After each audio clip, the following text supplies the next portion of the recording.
Alright, so I'm a little bit late, and I'm also a little bit incorrect, as it turns out. So, some of you may have caught the fact that I was supposed to do a collab today. Well, funny thing about that is, a lot of bad information, but also bad brain on my part happened. So, turns out it's not happening this week. So, we're just really on a roll as far as that kind of situation goes this week. So, short run Saturday's on as normal, except like 3 hours late. Because I waited till the start time just in case there was further misunderstanding. Funny thing about this game, by the way, you may have noticed there was no music at first. Apparently, if you go into the options menu and come back out, the music just leaves. Or at least that's what happened just then. That's why there was no music. So I'm a little off kilter at the moment, as you might imagine. I also forgot to turn the bot on, so let me fix that. I knew I was forgetting something. And if anything is broken, by the way, blame OBS, because since Fugitech updated, and apparently the sources for the newly updated Fugitech don't always work on older versions of OBS, I had to update OBS in case I had to use those today, which is just layers upon layers of issues. So far, the updated OBS has not broken anything, but we all know that OBS loves to break when it updates. So things may happen there. Fingers crossed it doesn't, but it is a reality that exists where things could be incredibly broken.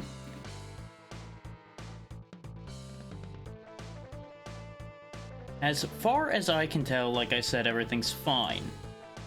But just keep your eyes open for anything weird. And one other thing to get out of the way. This is apparently based on the show that happened. I do not have any memory of that show. So don't ask me questions about that. You're not going to get answers. And that's that. This is apparently like a 2.5-hour game to beat. So not too bad. We'll be going with Razor because Razor has a jetpack. I saw that when I was testing the game out, so we will go with that option. We have a choice of 4 places to go. This is apparently World 1, so we're gonna go ahead and just go with World 1 first. Just makes sense.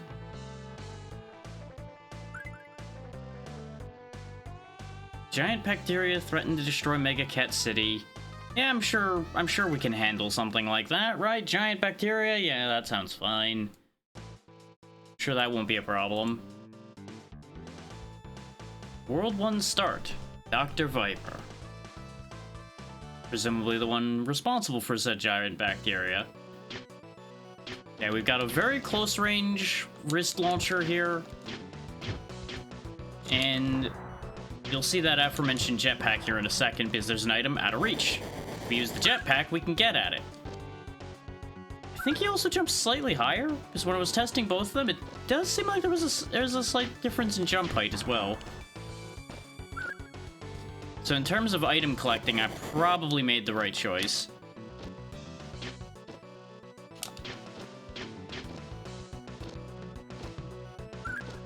The other one had a grenade launcher, which would have been a lot of fun to use, though it didn't seem like it worked on enemies, so I think it might have been like just a wall breaker or something.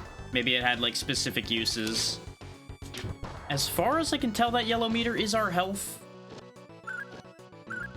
but I'm not entirely sure how it works because it seems to just kind of refill sometimes so far in testing, so I don't entirely know what's happening.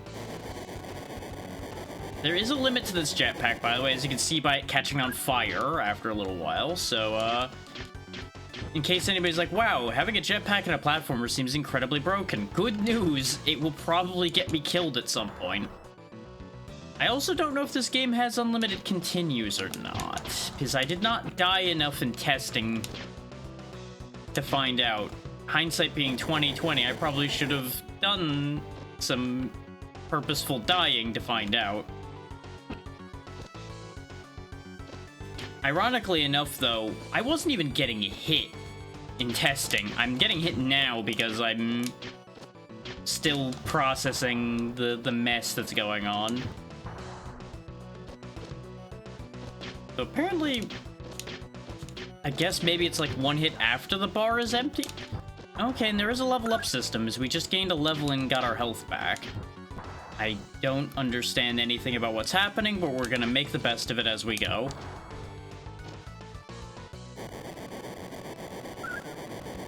XP up, XP up. Those can have extra lives in them, which is part of why I'm targeting them in particular. Is one I had picked up back over on the left in testing that we didn't make it to this time. Had an extra life and an experience up in it.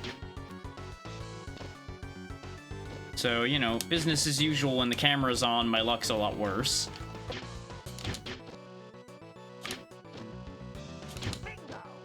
There we go, we're level 3 anyway. I still don't know what relevance the levels have, because of the simple fact of the matter being our health doesn't seem to have gone up, and I was not paying attention to our damage numbers enough to know whether that has been impacted or not. You also can't jump in jetpack, you can only do one or the other. I do have a timer though, so I should probably be on my way. It's a per screen timer, thankfully, so you can actually manipulate that quite a bit. We can climb walls, which I think you can just do that everywhere, but only obviously on walls that the game wants you to climb on. There were a lot of walls that looked like walls but were background before, so we couldn't really use those to our advantage.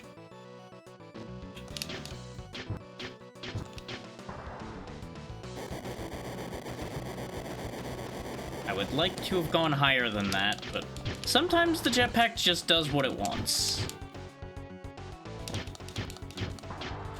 There we go, shoot that guy off the wall. Let's see if there's anything down here before we climb all the way to the presumed area I need to be, which is up top. I still don't know what those power-ups I'm picking up do. I have them, they're stored up there, but I don't know what their purpose is.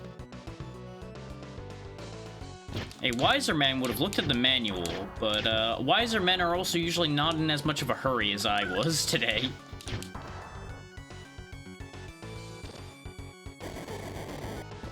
The decision to do this was basically a product of, like, less than an hour. But if we do, by some miracle, fly right through this, I might do a second game today. We'll see. This is only intended to be this game and this game only.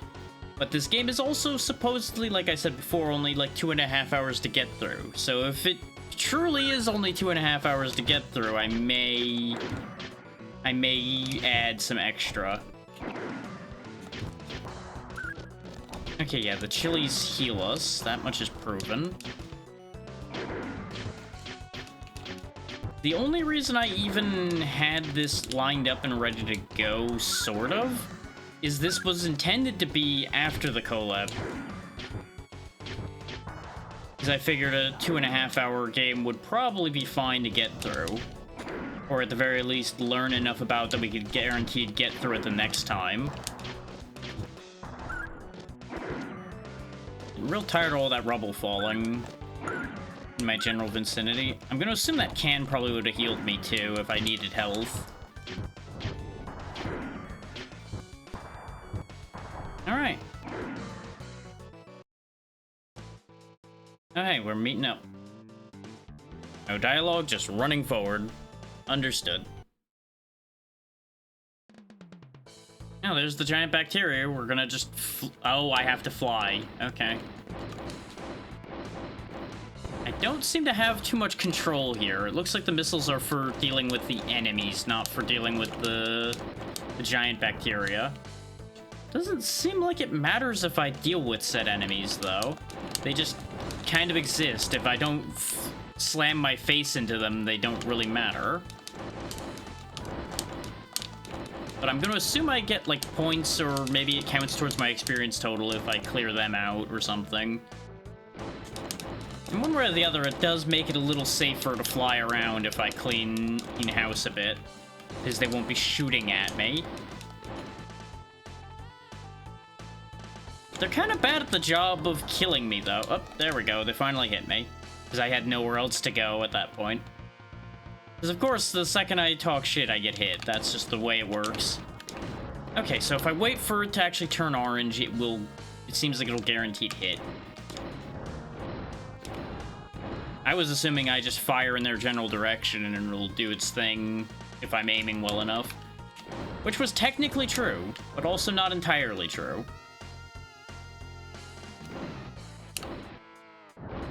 Okay, maybe it's not a guaranteed hit, because I saw it turn orange, press the button, and it didn't actually land. Also, for the way that we're flying in, I really feel like we should have gotten to this thing already. This is like the slowest descent I've ever seen. Although, also the fact that you have one hit in this segment here is kind of unfortunate. Am I losing lives in here? I can't check because apparently the pause does nothing on this screen. Very good. I guess I should actually put some effort into actually clearing these guys out as they come in, instead of fucking around. This seems like an incredibly easy segment that I'm botching horribly because I'm messing around. And while one could say that that is a way to pad time, that's not really what I'm trying to do.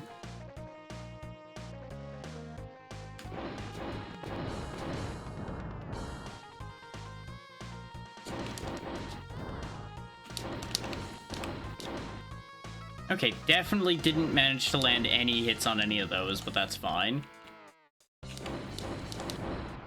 Yeah, the reversal on those guys does throw me a little bit.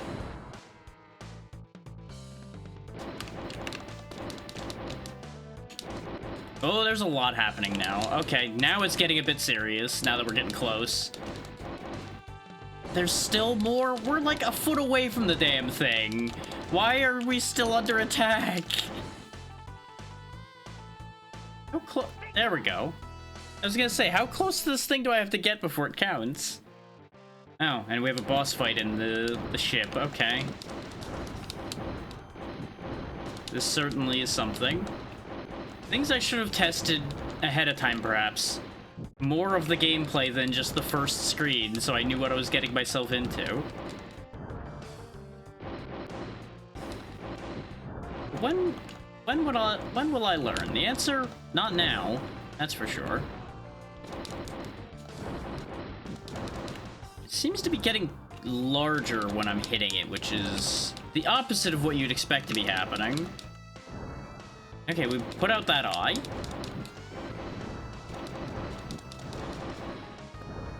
I don't feel like it took that many hits to put out that eye, so if we just keep it up, we'll be okay.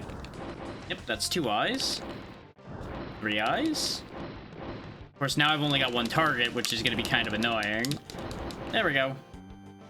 Now I'm assuming the middle eye opens, and I finish the fight. Yep. Okay, that's not what I expected this thing to do. This is certainly a choice.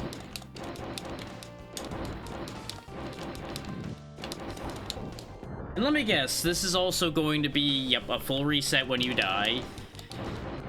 Oh boy. I really have chosen something for myself here, haven't I? And this is just World 1. Imagine what's gonna happen later if this is how this starts.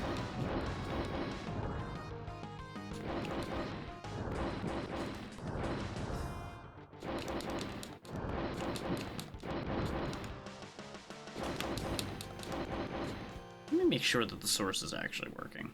Okay, yes it is.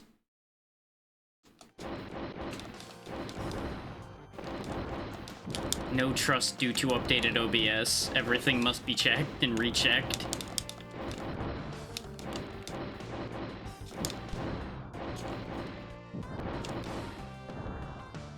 On the bright side, this is really getting me a lot better at these air controls, which is move side to side and fire missiles and hope for best.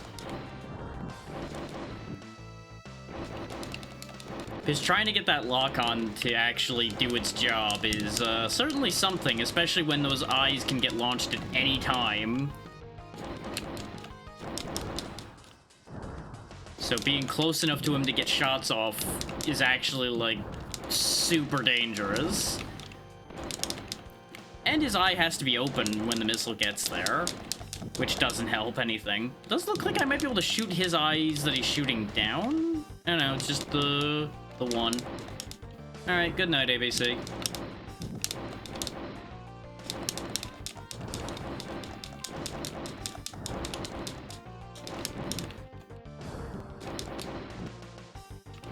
This thing is a menace. There we go, got it. And to think, that's not even the boss of the stage.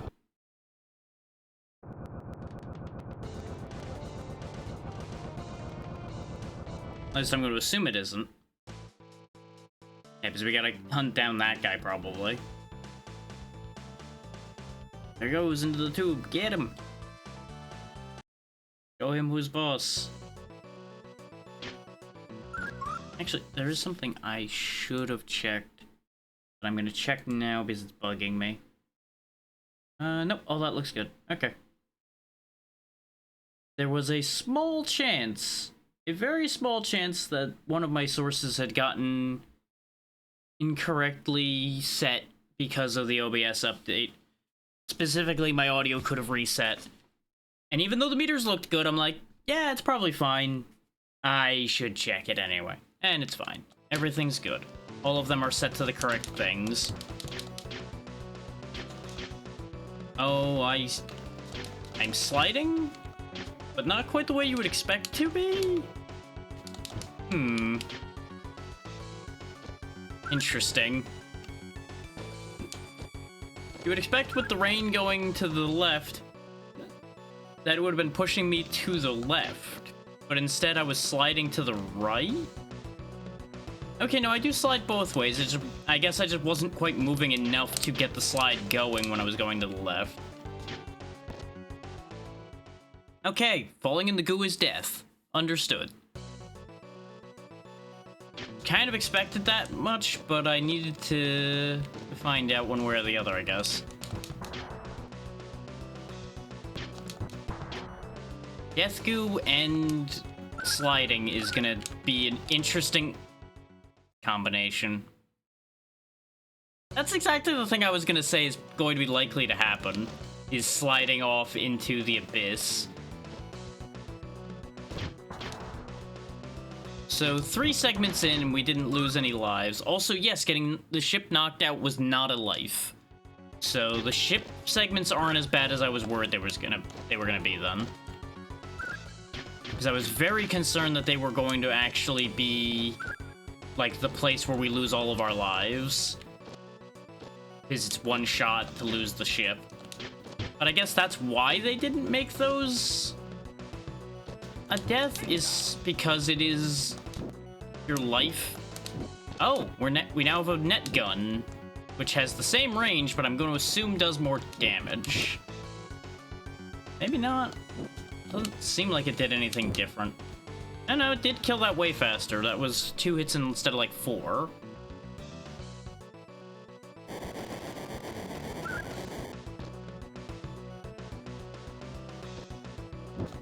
I might be able to skip some of this level with the jetpack if I do it right.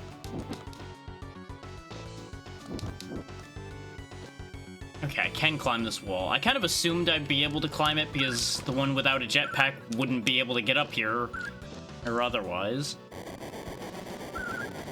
And yeah, we can just skip bits of the level using the jetpack. Okay, very good.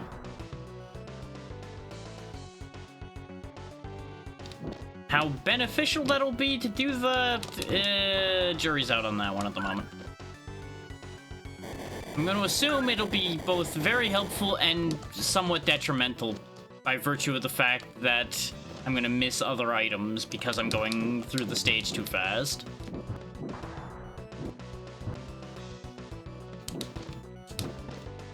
Welcome to the land of weird shit and hungry plants. Oh, is this a maze? Because there's more than one door. Because I think this is the door we just went in. Because we went up through platforms like that, surrounded by these very same enemies. I have a suspicion. I'm gonna go back to that other door. And if I get spat out over here, we know why. No, we didn't get spat out in the same place. Oh, I just kind of jumped up there on a whim, and I appear to have whimsically arrived in a good location.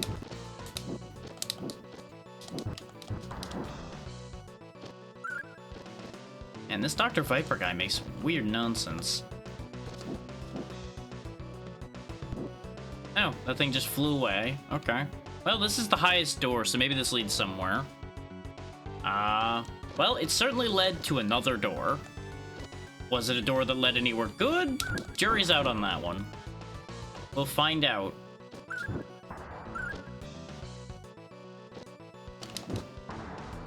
I wonder if level 5 is the highest you can get to. I can't tell. I also don't know if strength 15 is because of our level, how many of those things we picked up, or what.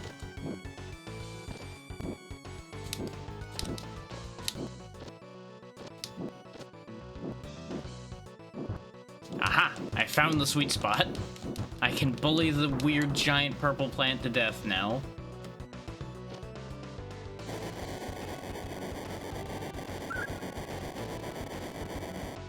Okay.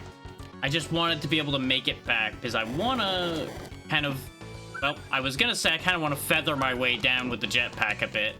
Forgetting that you can't, like, turn the jetpack on and off in the air in this game. You know, I'm just not interested in dealing with that thing. We'll try this door first. See that extra life.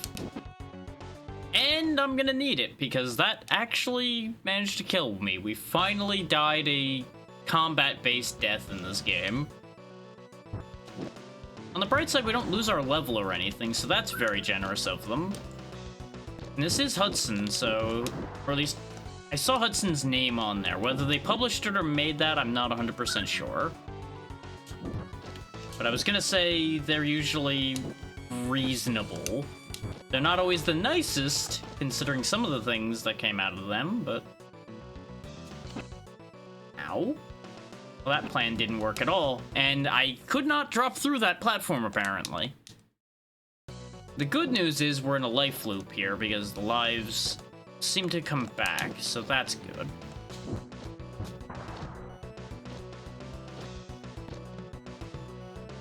I'm gonna currently err on the assumption that if I run out of lives, I have to restart the stage entirely. And that's probably gonna be where the difficulty in this is going to live. I'm also kind of concerned, since there's a password system, that it may be like Mega Man style where you get a password when you game over. But well, correction. It may be you get a password on game over and you have to input said password was the more correct way to say what I'm saying. Oh, there's a thing climbing up that wants to eat me. And because we only have a horizontal shot, these little flyers are a pain in the ass to hit if you don't have the right alignment with them. Just gonna climb away now. Just gonna climb away now. Wow, that thing speeds up real aggressively sometimes. Oh, those platforms just drop you. Okay, good. This game's kind of rude, huh?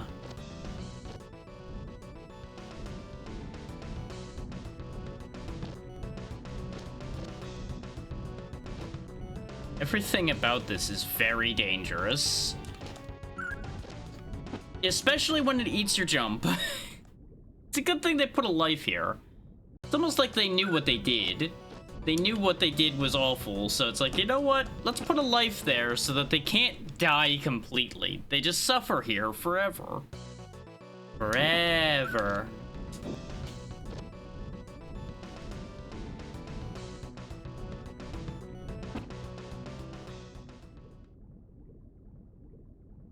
You know how I said this was gonna be a 2.5-hour clear? I wonder how much of that is just dying in these same rooms over and over again. So I'm noticing something with the jumping in this game, and that is, it's a little finicky. Specifically, there doesn't seem to be any manner of, like, coyote jumping or anything. The second you leave the ground, be it walking or jumping, you can't jump anymore. It's over for you at that point. There's a weird situation that seems to occasionally be happening where if I'm pressing up when I press jump, he does not jump. Which is a little bit weird, and it's a problem because sometimes I'm going from climbing a wall to jumping very quickly. I would have loved to get that life, but I would rather get out of... I see the trick, I think. I think I understand the assignment now. I think what they want you to do is, like, wall jump your way up there to go faster. Because the wall jumping does make you go very fast. Yep, that's the key. Oh, you have to get to a door before it gets up there, though. Wow, that's brutal. Such a dick move. And if you jump too high trying to get that life, the thing gets pulled up to you immediately, it seems, which also really sucks.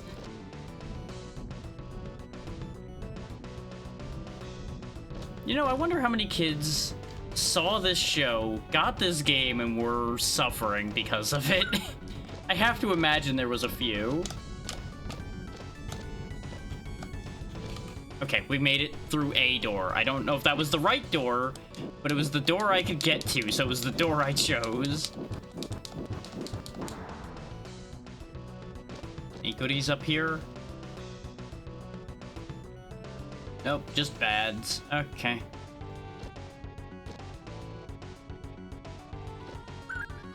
Glad I went this way, because this way had stuff. We can just jetpack up past the other one. Man, there's a lot of you in there.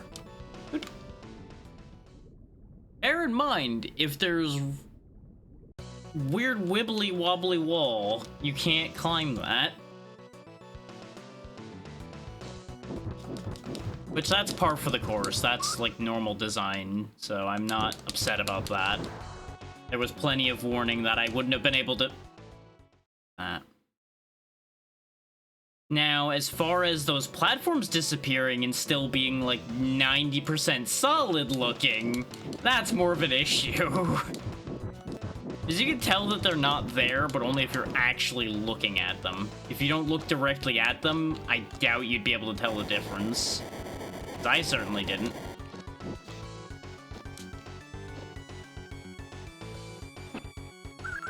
Okay. Guess I'm just gonna go this way, because I'm pretty confident there's just no way you're making it up that ledge with that thing there. You're just gonna get hit right off of there again and again until you die. Otherwise known as hit twice and you lose.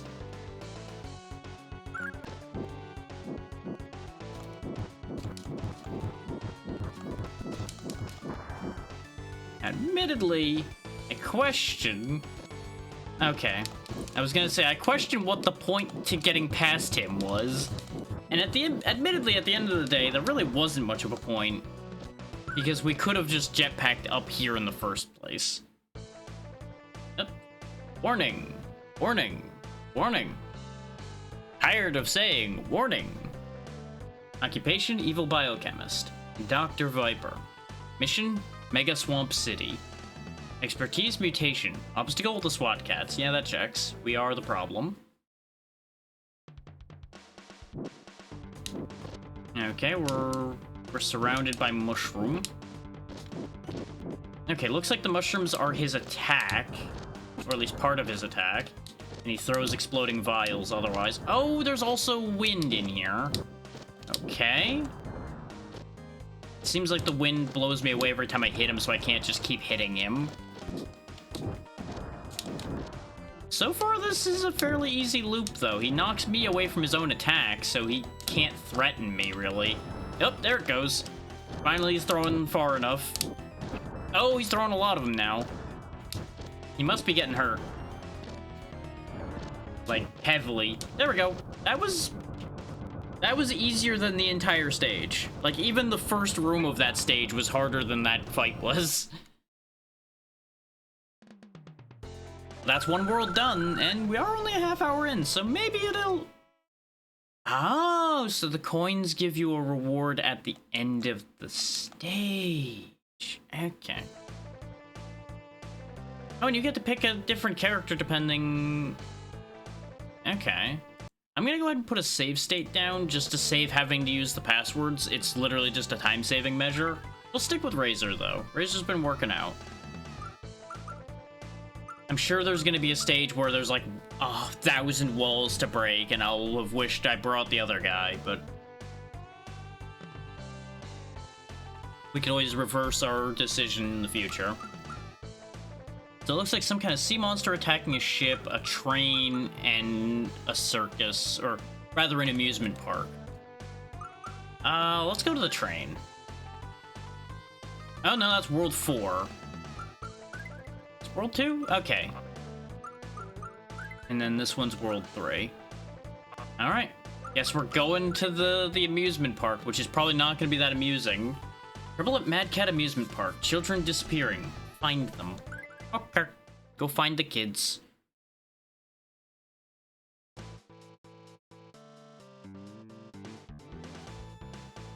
Look at all those identical kids going in and never coming back out.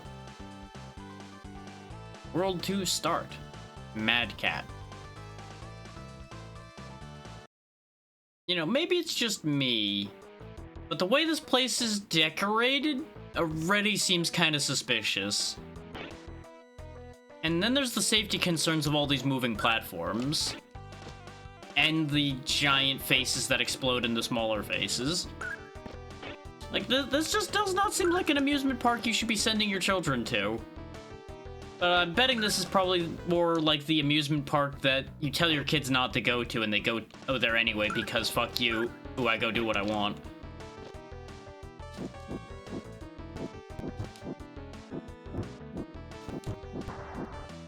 Okay, more than likely I could probably destroy these with the other guy. Because I remember seeing in the demo mode that was happening, a bunch of yellow bricks like that being blown up with the grenade launcher. Also, wow, I do not have much time on this stage. Yeah, I would be able to get that one up if I had the grenade launcher. The jetpack also knocks me out of the air if I run into these walls, so... that's potentially upsetting. I'm assuming I go in that door, but I'm gonna grab all this stuff first. The Manic Merry-Go-Round. I'm gonna assume the balloonist there will hurt me. Sure will. They've definitely stepped up the danger already. You don't think... I don't know, there's stuff over there. I don't know if I'm gonna make it, though. Whee! Oh, it actually hurts me when the jetpack explodes, too. Huh. You know, that makes nothing but sense in hindsight. Oh, there is ground, but ground is useless to me. There's definitely not going to be ground over here, though. Almost certainly. This is a case of... you get to learn how these things move, in case you've never been on a spinner in your platforming life. And then we're going to start to try to kill you with them. Why are some of these jaggy? I mean, I guess it's to keep you from grabbing hold of them accidentally. Also, the physics in this are fascinating in that they're confusing.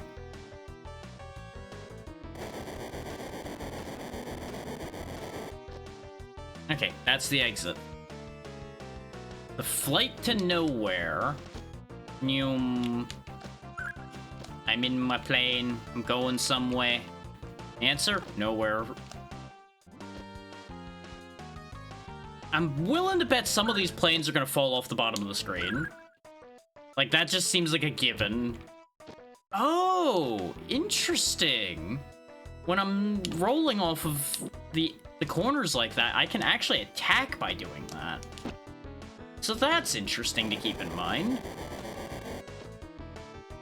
in a this is actually beneficial to me type of way instead of a interesting in the this is going to get me killed kind of way.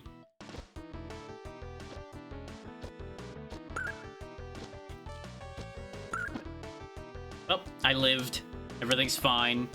I got the experience bonus and I didn't die. And we still made it to another screen. The frightful Ferris wheel. Oh no. It's laughing at you constantly. Just like the kids in school. No. I kind of want the things that are in between here. Because we actually have a decent bit of time on this particular segment. Unlike the other parts of the stage, which were all like 1 minute timers, this one gave us 3. And I can kind of see why, because this is going to be a bit of a pain in the butt to get through. No, never mind. The exit's right there. So let's slide down a little bit and check to make sure there's not any other goodies. Are there 2 exits from here? What? Why is there... Oh. Oh no. I have some regrets about what I've done. I did not desire to activate the Ferris wheel, but here we are. That said, it will work out in our favor that I did turn this on. This was not a bad idea, it just kind of feels like one. Because now we can get out of here. I wouldn't mind getting that question mark, but it's in just the wrongest spot, so I'm just not going to toy with that. The wicked water slide. Oh, that balloon is not hostile directly. What if I go up here? Does this benefit me at all to go up here? Okay, never mind, the balloons are absolutely hostile, just not in as direct a way as you might think.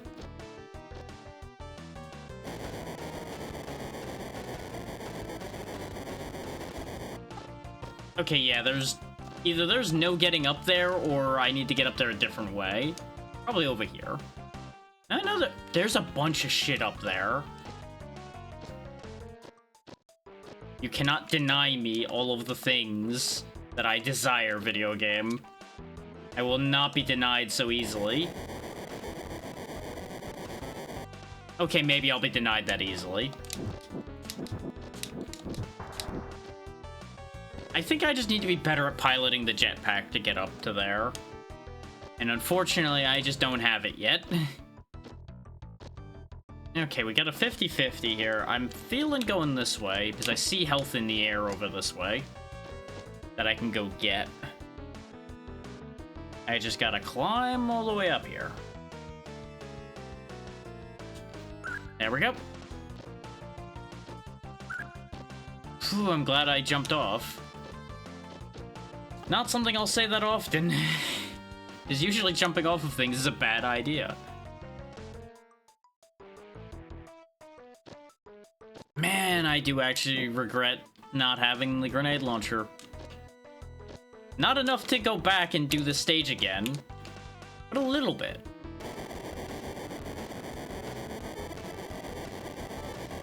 Get the distinct impression that those very spike-looking spikes will harm me. Anything up here? Money. Yep. The very convincingly spike-looking spikes are in fact spikes. Who knew? Oh no. Oh no, I'm almost dead. And we're dead. Because I have no control over my life when I'm on those slides. Like, I can jump off of them a bit, but that's about the extent of what I can do to recover from a bad situation there. Like, I can land on the slide, I just need to be, like, ready to mash jump when I get up there.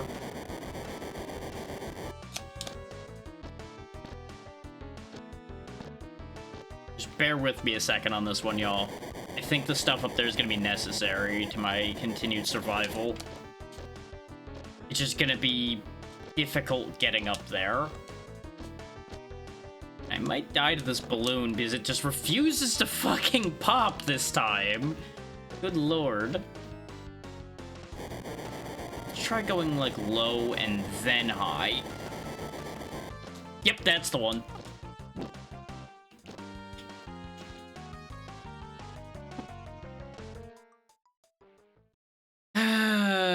The fact you can't shoot those balloons to pop them really sucks. Okay, so the key is low, then high. And then not having your input get eaten.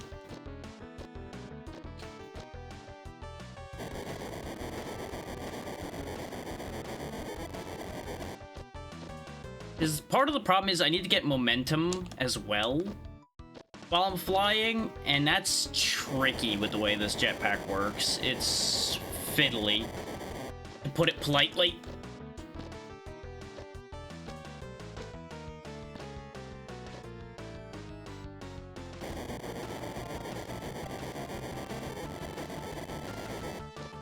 God damn!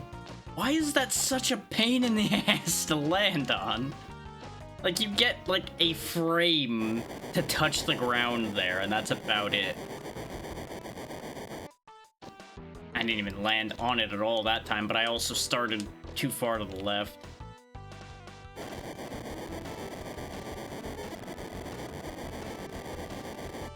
There we go, got it.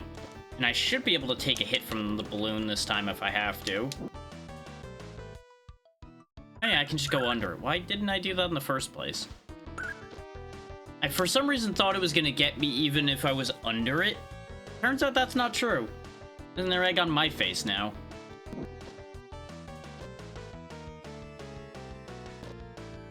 I don't need the healing, I just need to get the hell out of this bit now that I got that extra life to make up for one of the deaths I had.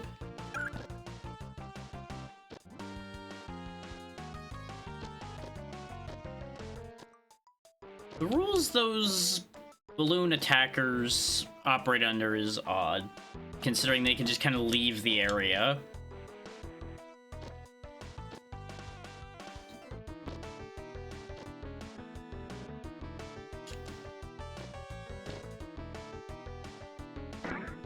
Okay, springboards, as expected. Oh, you backflip and then try to roast me with a lighter. Interesting. Thankfully, you can be stun locked, so you are not my biggest concern here, really. Alright, level 9. I'm gonna assume since we got the net gun at level 5, we'll probably get another weapon change at level 10.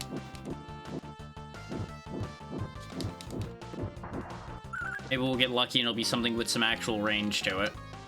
Good joke, I know, but I can dream.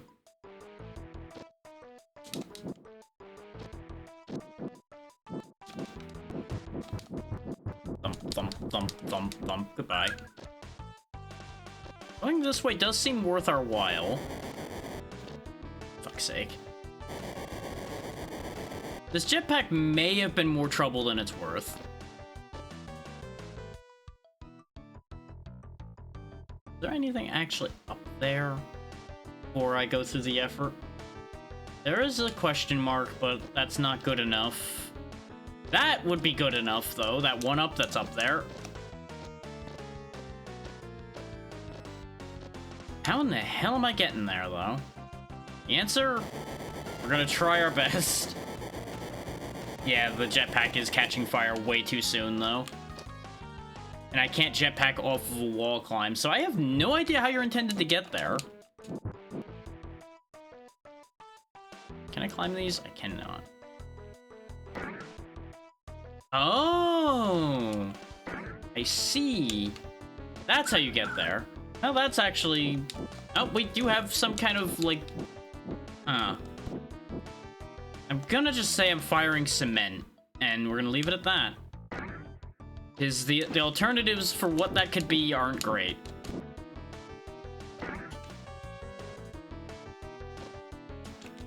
Oh, the springs just leave after a bit, too, which is certainly a choice.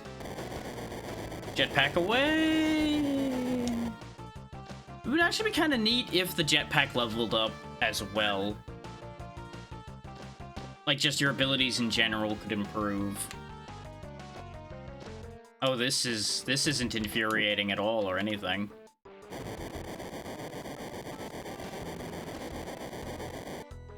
I'm glad I had the jetpack for this. But I'm assuming the grenade launcher probably could have broken those. The Cradle of Doom. Doom. I wish I could say that one was on purpose. I did intend on landing on the platform. I just didn't.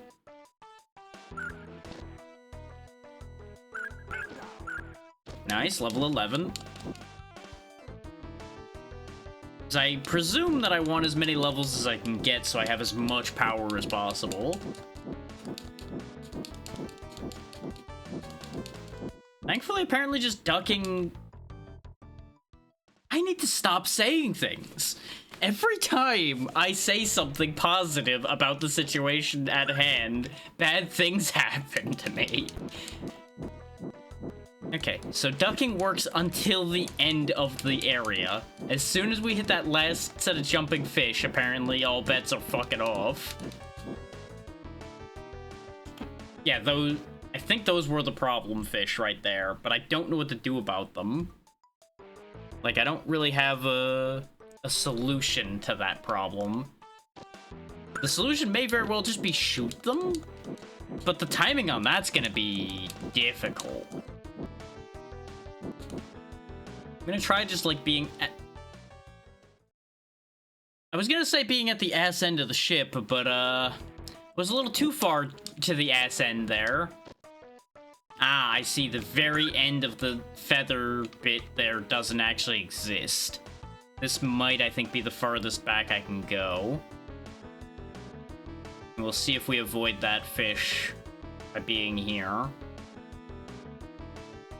Because they came through pretty low, so I don't know if this is gonna work. Nope, still hit me. Might actually, A, need to jump it, B, need to be at the front.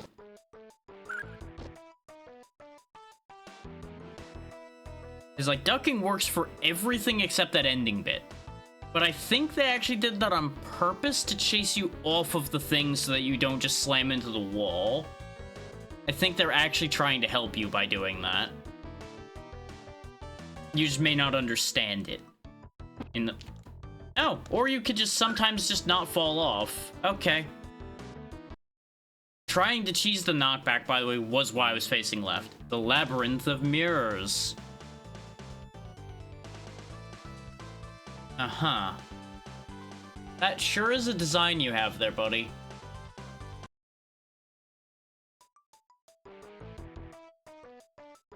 Now, I'm gonna assume this is a proper maze.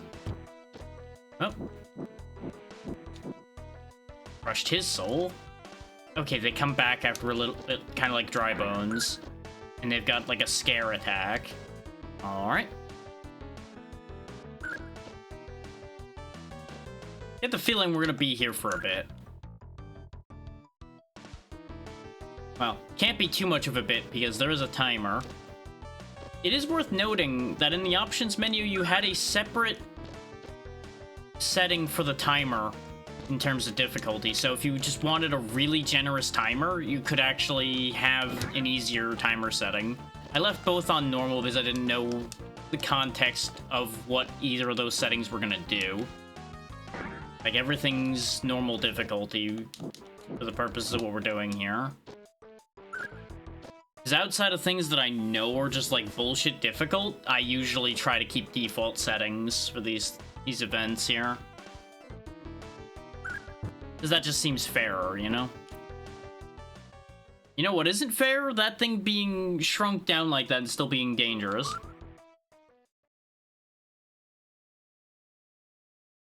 You would think with him being in tiny helmet mode, he would actually be less dangerous, but I would argue he's more dangerous in tiny helmet mode, because I can't get rid of him. Once again, kind of wishing I had the grenade launcher, because I presume that would break these blocks and let me through. Instead, I need to actually find the correct path, which is going to take longer, almost guaranteed. I do appreciate, though, that it matters which character you're playing in a given situation. Because that means they actually get to use their strengths instead of just, oh yeah, it's kind of just pick whichever.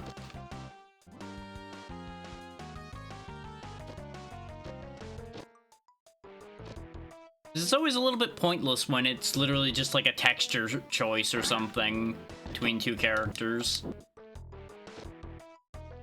Don't get me wrong, it's not a bad thing necessarily to have it just be a visual effect, because there are times where it's done poorly. I've gone completely in a circle. Because, like, there are times where the differences are actually, like, really frustrating to deal with. Because, like, there's entire sections of content and such you might be locked out of because you chose the wrong character. And I mean more so than, like, in the situation we're in here where we're just missing some items because we don't have one character or the other. And they do at least give you the option of swapping between each stage, so it's not like you're locked in to one or the other. You could easily switch. You just can't switch mid-stage, which switching mid-stage would have solved that entire situation, but it would also probably make things a bit too easy in that regard. So I don't disagree with the way this is made. Though I do slightly disagree with the way this level is made, but that's more me being annoyed with the whole getting stuck in a maze thing.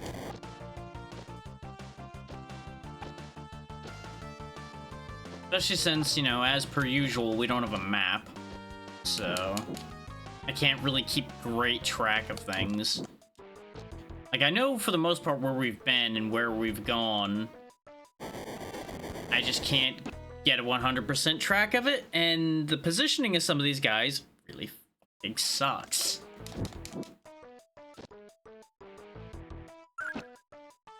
Speaking of positioning that really sucks, I can definitely guarantee I haven't been through that door because I wasn't dumped in spikes till now.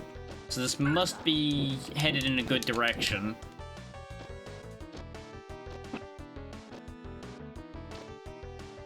Because this does seem like the kind of game that would do that to you. Now, wait a minute. I feel like I've been to part of this before, though. I feel like I am still going in a circle. Nope. Apparently, I made the correct choice. I just need to survive the elevator of fuckery now.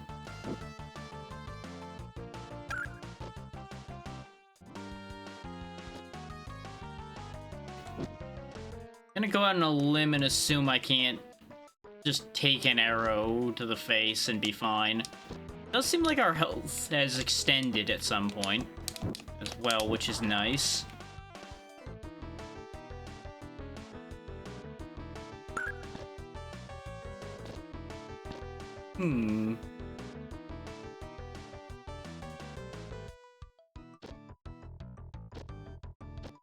These are spaced, like, just right to be upsetting to try to avoid at the speed that they're moving.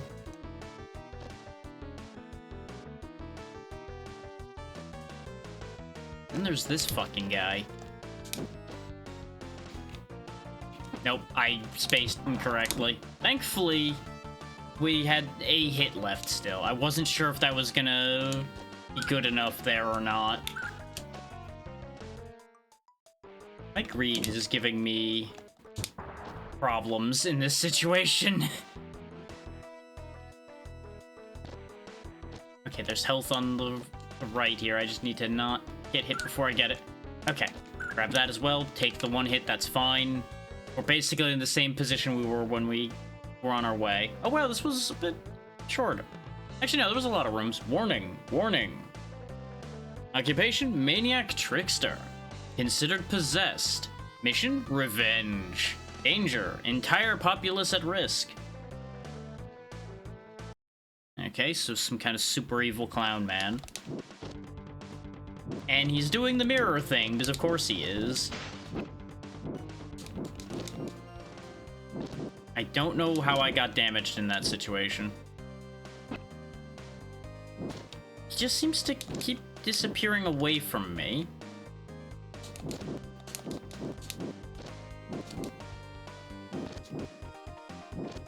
I think I need to wait for him to attack and then attack him.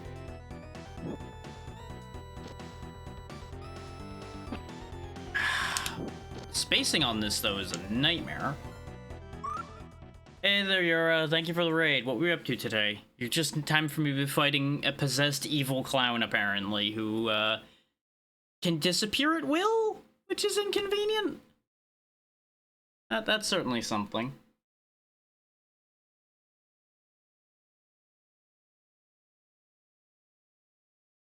Yeah, of course it's a clown. Why wouldn't it be a clown? Ah. And I'm getting clowned on at the same time. So I don't know how to hurt him yet.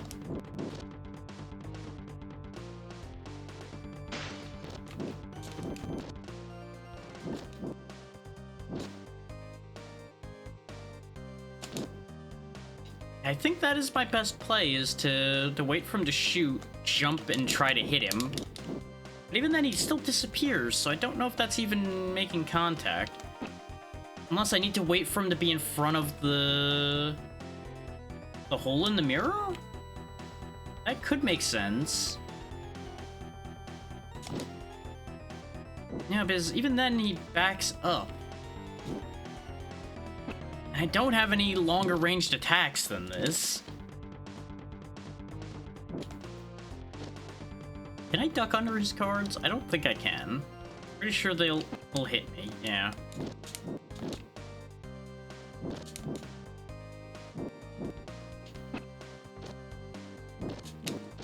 This fight kinda sucks.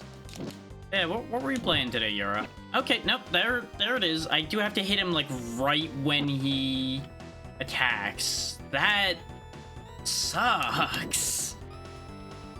Because the timing on that is not great. Yeah, because see, if I'm even slightly off, he'll attack me and do damage. And that's my only means of doing damage to him.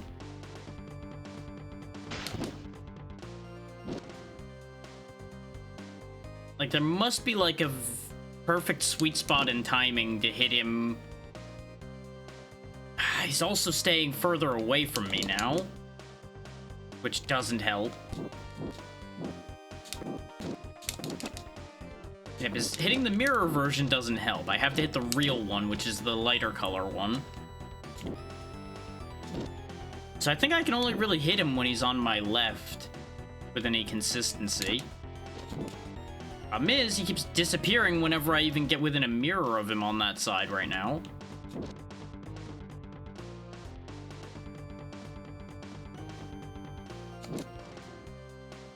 This guy is a nuisance.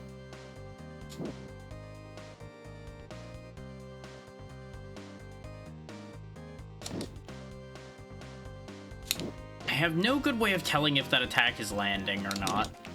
Ah, this guy sucks.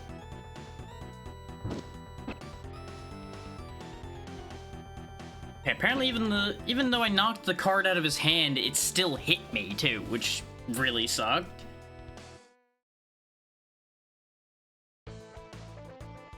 Game over. Now, how does game over work in this? Do I just get to continue? Press start. Okay, it takes you straight to the password screen. I assumed as much, that's why I made the save state. Okay, so we either go back there and fight him again, or we go somewhere else. It's not like I can do a Mega Man here and go get an ability that'll make that fight suck less, so we would have to go back through that whole stage again and try to figure out a way to beat him. Now, I assume if I used the password, I probably would have still had my weapon power. That would have been the biggest advantage to not using the save state, but I didn't write down the password. So we'll go ahead and just come back to that stage. We'll try going that angle.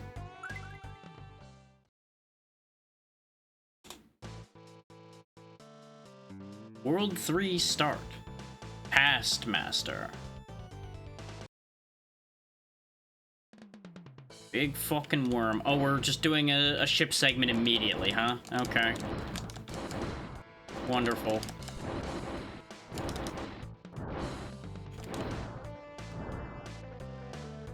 Who knows, maybe this stage will be really easy then. We just do, like, nothing but ship segments throughout this entire stage, and then, like, fight the boss or something. Except I'm running out of room to move, and I can't do anything about them! That's kind of the problem with these ship segments, is I don't understand the depth perception in this well enough to be able to avoid them when they get real uppity like that and start filling a corner with death. This is like, okay, when can I fit through? The answer may surprise you in that it's very frequently you don't.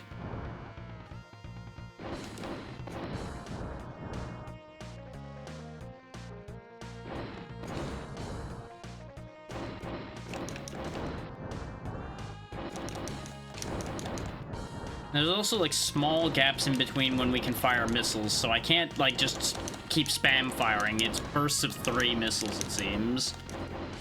So they expect you to be accurate with them, or at least relatively accurate.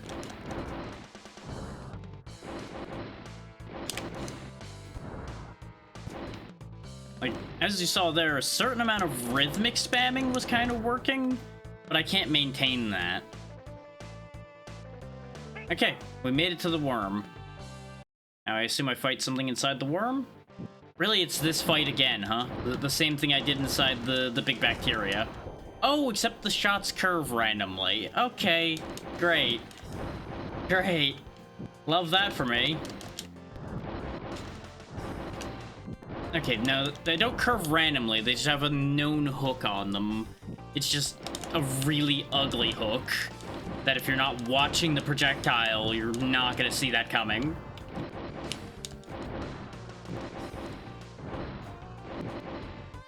Oh, and they do 4 of them at a time sometimes. Love that. Okay, now we're doing the spinning thing. This literally is the same fight, just worse.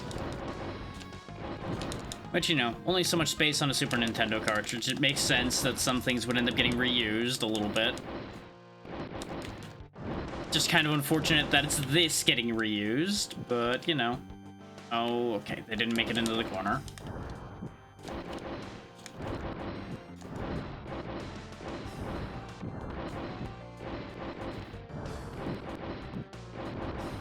I have to really focus here, otherwise I'm gonna get screwjobbed by a random curving shot again. I wish I could tell better where those were gonna go, but I genuinely can't at a glance tell where those are gonna land. Like, I know it's obvious, but it's not, like, at a glance to my brain obvious. Yeah, it does have Kirby late game vibes to it, considering all of the eyes and weird shit going on with it. And the fact that it's just a... Oh, no, that one tracks. That's the problem. That shot is just a tracking shot. Love that for me. But yeah, and it being just a shmup segment where there otherwise isn't any. It's not actually that, but it's the easiest way I have to explain this without sitting here and going into a detailed description of the type of mechanics I'm dealing with here, which are unnecessary for the purposes of telling you that this doesn't feel right. For what I'm dealing with here. Like, I'm all for varied gameplay, but sometimes the varied versions of gameplay don't quite work. And I'm not really sure this is the one for this. If anything, a proper side-scrolling shooter mode might actually have been better for this, instead of leveraging Mode 7 in a really upsetting way. But of course, you know, it's a Super Nintendo game. Gotta have that Mode 7. Gotta shove that in everything. Doesn't fit? That's fine. Put it in anyway.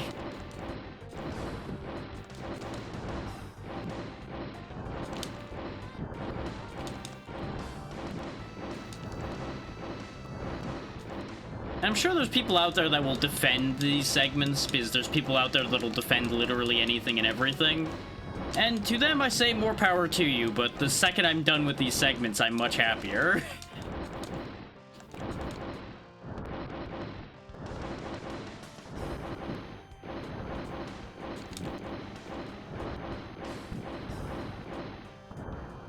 Because I feel like they just take a little too long for what they are is part of the problem, combined with the fact you die in one hit. Just like, okay, I love spending like 10 minutes doing something that I'm not even particularly enjoying doing, and then having to redo it because I just flicked my finger slightly wrong once.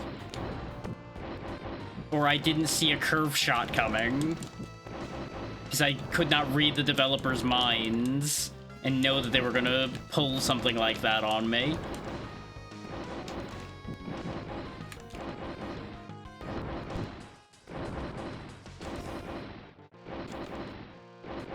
Like, these worm shots, they're okay. I'm not a big fan of them either, but they at least give you a little bit more warning about where they're going and what they're doing. Oh, and now I'm getting screwed.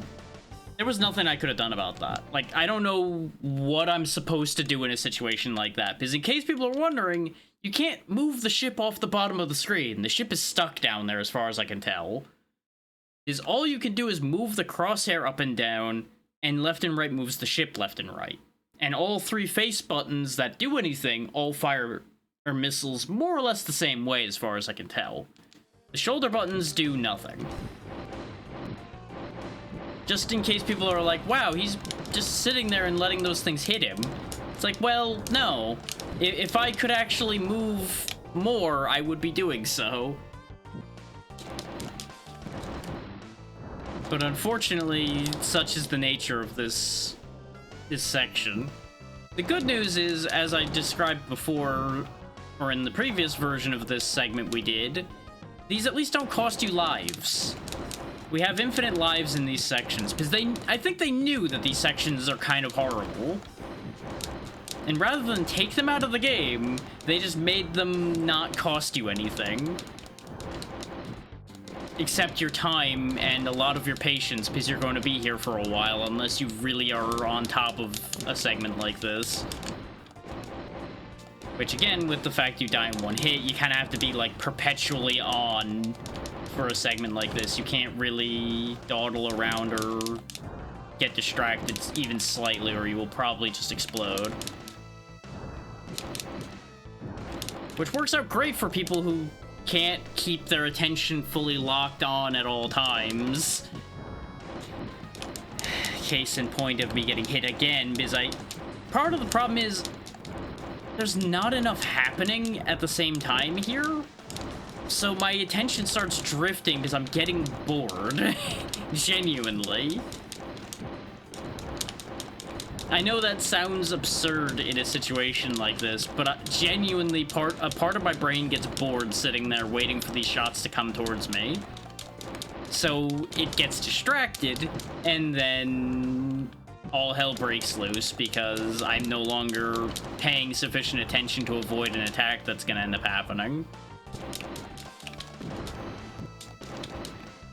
This is actually a part of why I can't play more serious shmups or bullet hells or such, because eventually I get fucking tuned out and bored, because even though you may think that these incredible bullet patterns and such are exciting, and I'm sure to the people that are into that, they are, once I've seen the same bullet patterns loop by a few times, I start, again, just tuning out to a certain degree, and it all just goes to pieces from there.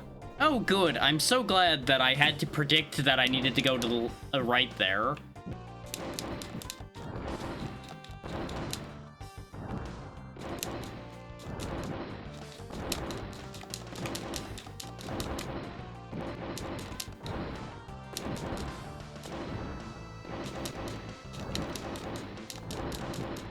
Like, I'm going to continue harping on the fact that the way they've designed this does not give you any kind of feeling of depth to be able to tell where the things coming forward from the background are.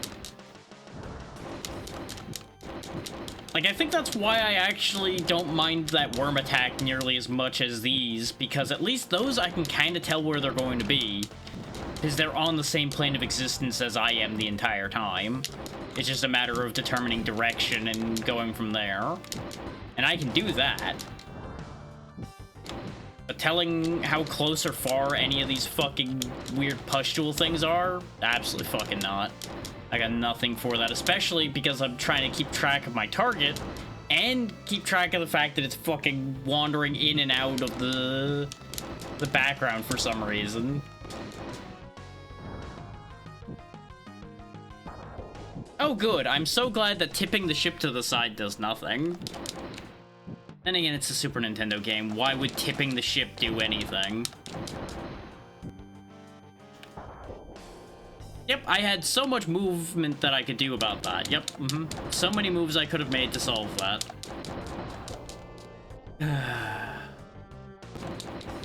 Remember when I said that I might regret this choice?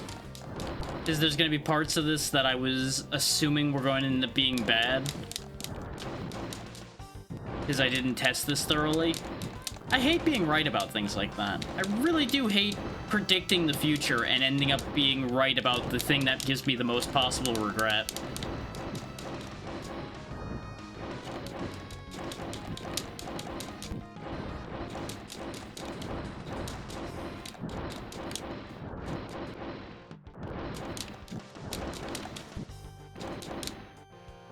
Like, I think the worst part about being stuck here right now is the fact that literally this entire stage so far has been just a repeat of a segment of the first stage with a different picture and a different color version of the mid-boss.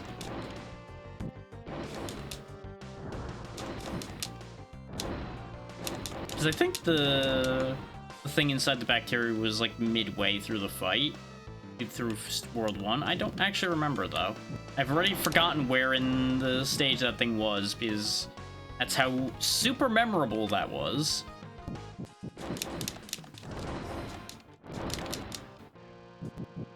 You know what would be good? If I could shoot these things down, so I was less likely to get screwed by them. That would actually be good design. Yep, I chose poorly again. The thing is, at least with the worms, I can somewhat argue that it's me choosing poorly rather than it just being questionably designed in general as well, which makes me feel a little bit better about my choices.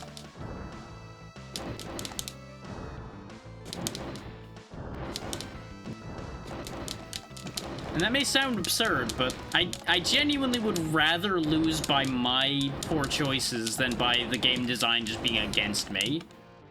Anytime.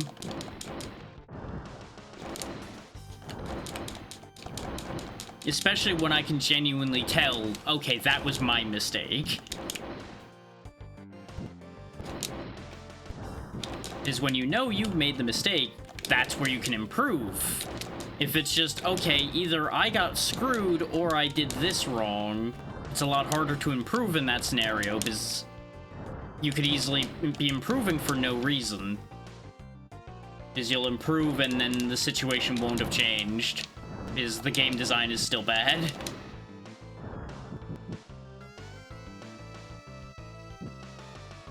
I also don't think that these things target me. I think they just go in the direction that they're facing.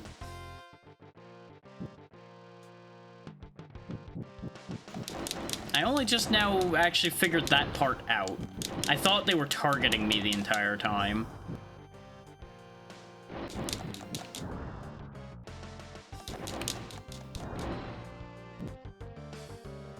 This also does have a certain amount of visual noise going on. For lack of a better way of putting it. It's like, okay, well, where do I actually need to look to do the most with what I need to do here? Because even if you're processing the whole screen at the same time, which you realistically should be doing, a certain amount of focus in certain spots is usually necessary. I fucked it. Nope, I didn't. We're good. We're fine. I really thought I fucked up there.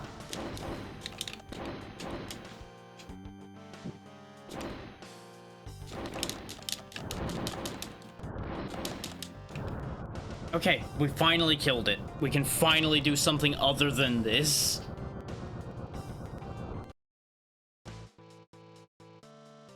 Wait, we did all of that to fly in and then back out of it again?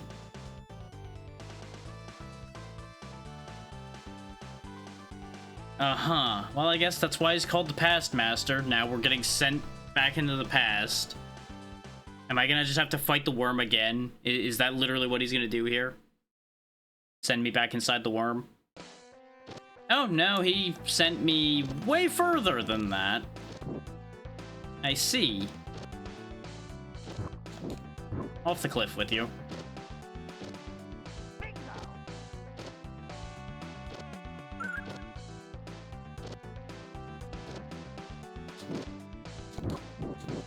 So I understand these guys with the big clubs, but what's with the Reapers flying around in the past?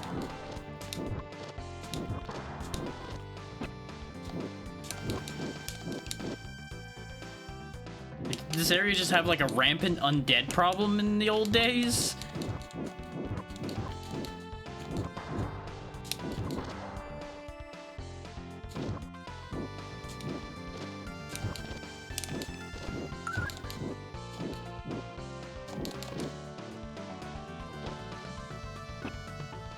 Of course, you know, the screen scrolling means bad things happen sometimes, because I couldn't see that that guy was there.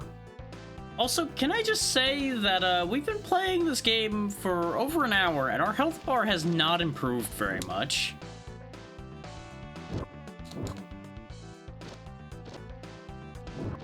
Like, we clearly gain max health a little bit by leveling,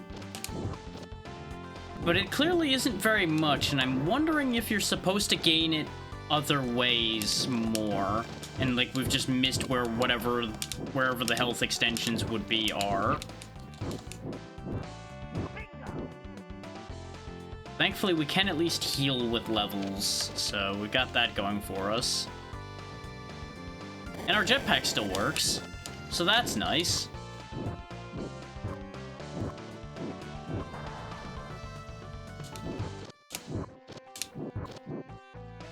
Like, I genuinely have expected the jetpack to just not work in the past, because it wouldn't belong in the past. We're so close to the exit of this section. There we go. Okay. Oh, there's a dragon. Okay. Yeah, that makes sense why you'd be running. And I assume that's the Past Master flying around on it, probably. That would make sense. Though why he would send us to the past only to be back there himself, good question. No one ever said these cartoon villains had plans that entirely worked.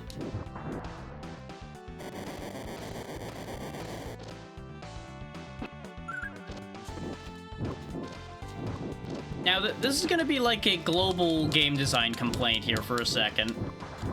Any game that has enemies attacking you directly vertically, when all you have is a horizontal attack, really sucks.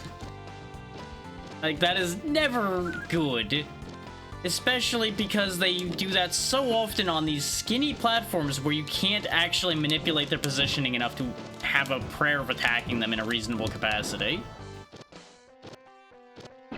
Like, you cannot say that they don't know exactly what they're doing when they do that.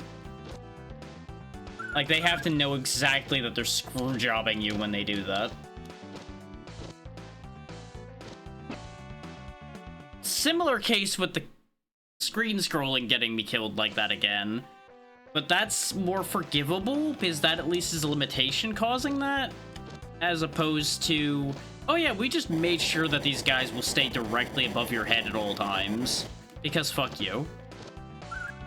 And at least there's 2 lives here that I can grab, so we can at least, like, make ground. And now that I know the lay of the land, I can also just jetpack my way through like half this section to save health. And the boulders don't seem to do like serious damage either, which is nice of them. They could have made those boulders like take half a health bar like every other thing in this game seems to. You know what? Oh, the door here is not real. Okay. Well, that sucks. I thought I just needed to go in the door. I need to get past as Dumb and Dumber over here with their super long range flying maces. What the fuck is this? Like, how are you supposed to kill those guys efficiently at all?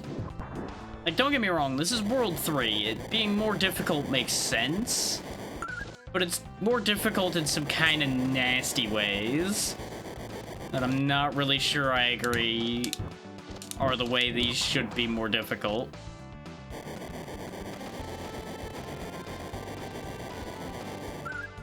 There we go. That saves us some time.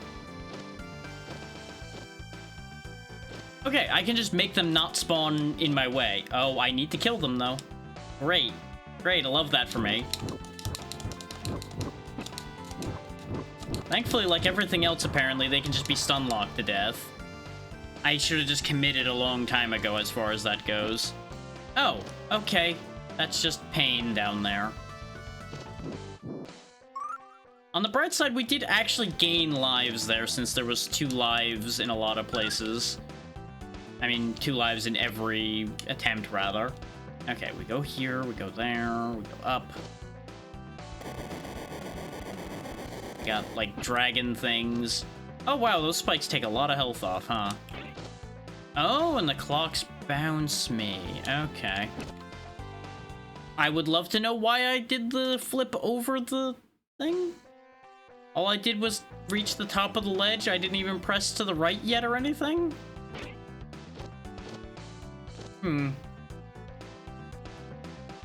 There he goes again. There's many things about this game I don't understand, including the fact that I hit those spikes and I didn't take damage? Where's that kindness when I needed it a minute ago? I'll be the first to say I don't understand what's happening a good 90% of the time here. So in case anybody thinks I know what I'm doing, trust me when I say I'm quite literally just making it up as I go along and hoping for the best 90% of the time in here. This is my first time playing this game, so I don't know what I'm doing with it. I'm just making moves and hoping that they work. Okay, this is solid. Okay, we made it through that part 2. Now we're in the castle that I was looking at, maybe? Got, like, breakdancing spiders, so that's a choice.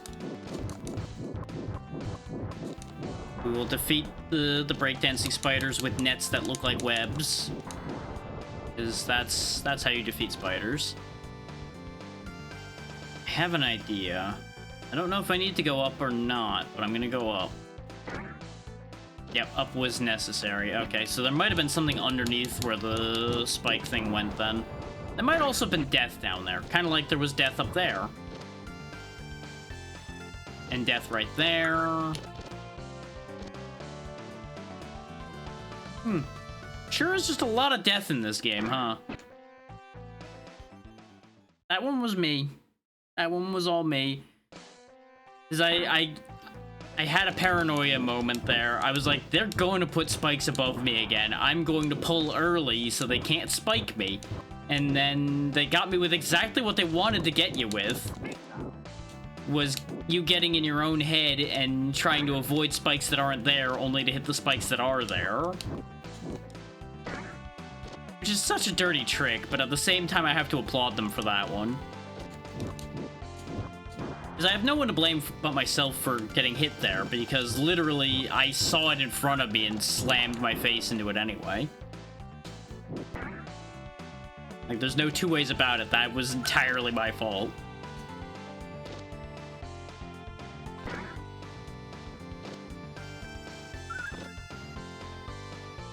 There's health over there that I don't need yet.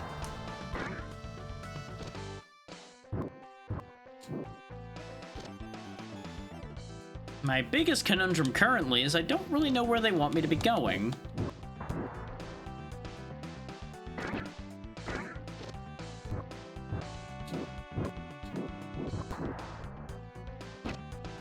Because we came in through this door, so this door is useless to us.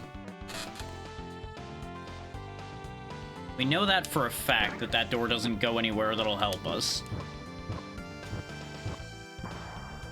But I have to assume that there's somewhere I bounce to that I'm supposed to bounce to that will benefit me.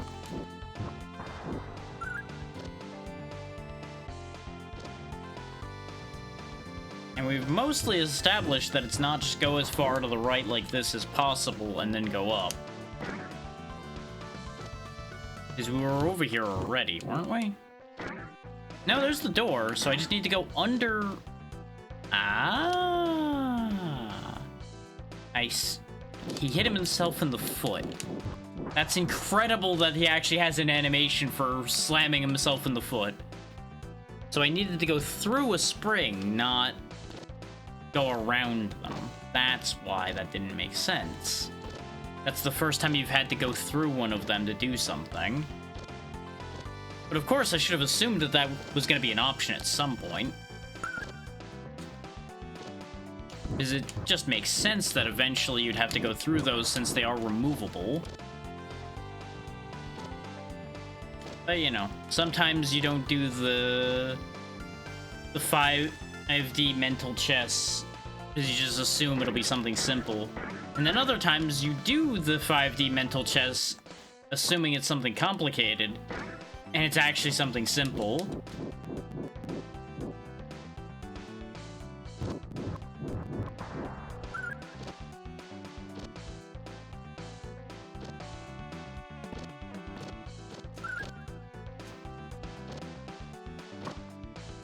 Okay.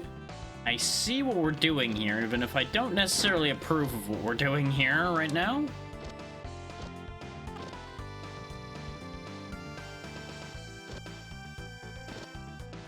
This is still better than the mirror gimmick.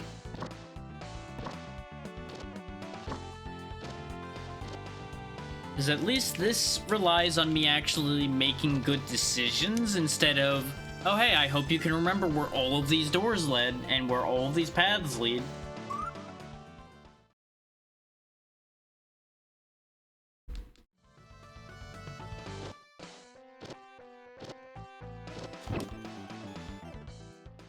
Dying, though, does not help that process. Really doesn't help that process at all.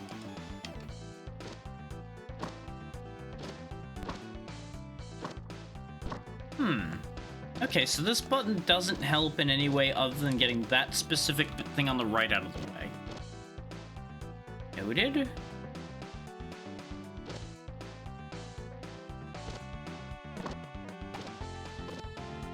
What if I just hit each button I run into once? Just don't fuck with the buttons any more than that. Does that just mean I win?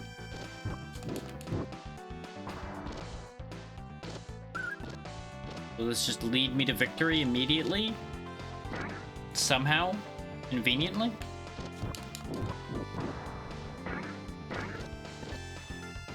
It genuinely wouldn't be the first time something like that's happened.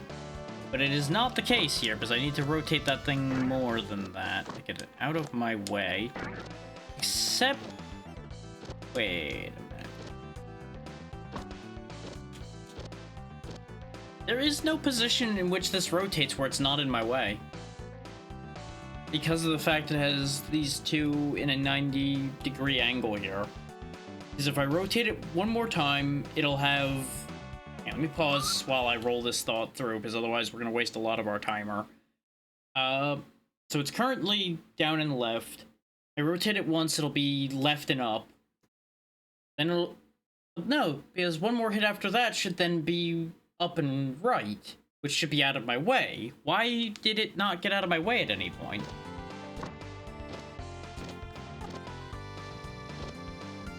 Yeah, because now it's there. Now it should be out of the way.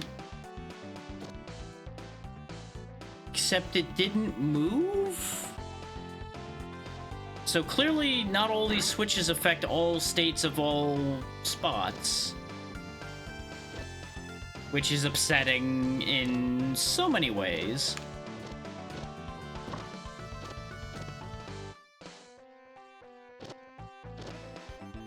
But thankfully, we made it work. I just needed to process for a second. And you could say it's cheating to pause in a segment like that, but they give you a pause button for a reason. So you can actually fucking think these puzzles through sometimes. Okay, yeah, I could have just springboarded up. I just didn't trust it.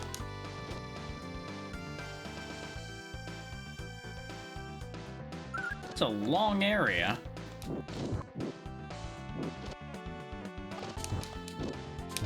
I'm going to assume as well that when we get through these 4 worlds, there's probably going to be like a hidden 5th world where the mastermind behind all of the problems is going to be or something. Okay, I couldn't grab that castle wall for some reason. Good to know. I don't really know what that button did. I assume it moved something out of the way. Okay. We got mummy kings that want to throw rocks at me. That's certainly something.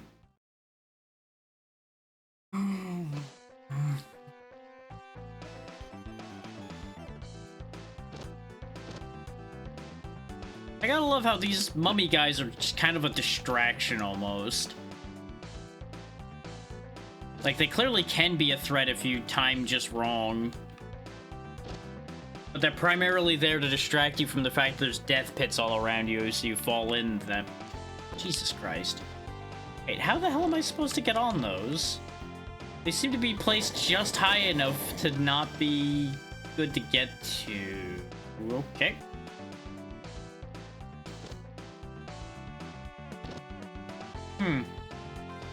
Okay. Okay, that's not a platform. I don't know why I thought that was a platform. I should have just known that that wasn't... Oh. Statue is a platform, though. Okay. I'm so glad I had a back-to-back misunderstanding there. Like, first I thought something was a platform that wasn't one, and I also thought something that was a platform wasn't one. Love that for me. Oh, the dragon showing up does harm me as well. Well, at this point. Very good. Am I supposed to be hurting you? Or are you just gonna show up and piss me off?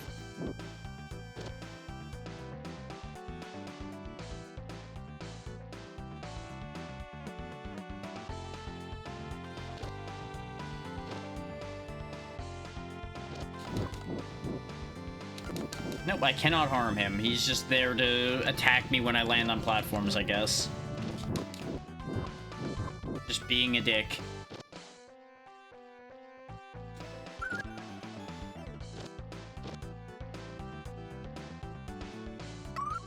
Part of me wants to go ahead and get rid of that guy, because I am going to hit an experience threshold here in a moment. And since he fell off, I didn't get the experience. Well, never mind. That was worth doing, I guess. You know, he clearly has that blaster on both arms. Why can't I shoot faster by using, I don't know, both arms?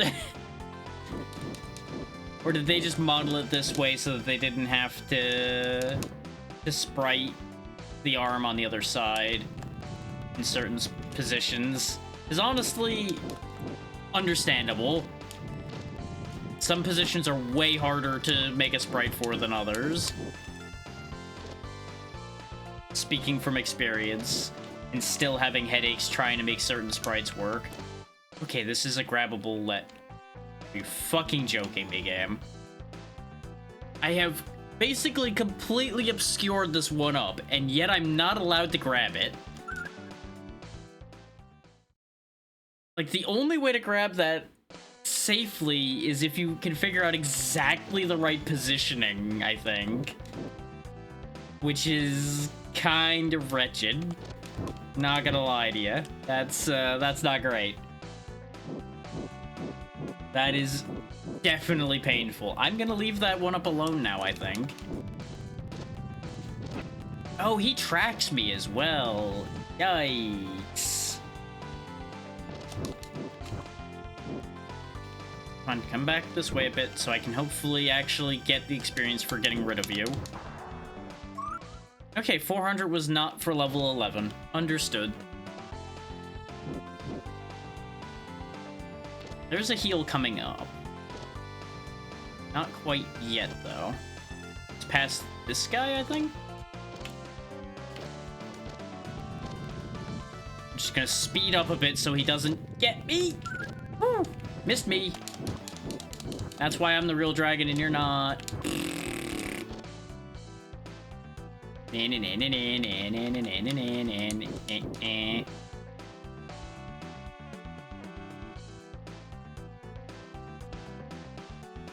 If you think I was clenching massively internally, you'd be right during that entire section. Where I was taking a massive risk, doing something very stupid in order to try to save my life. Which worked, but it almost didn't.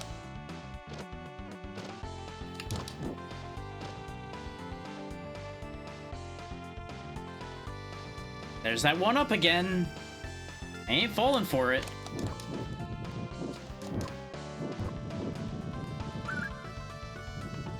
I don't think I'll survive if he hits me with that flame again, considering I don't have full health.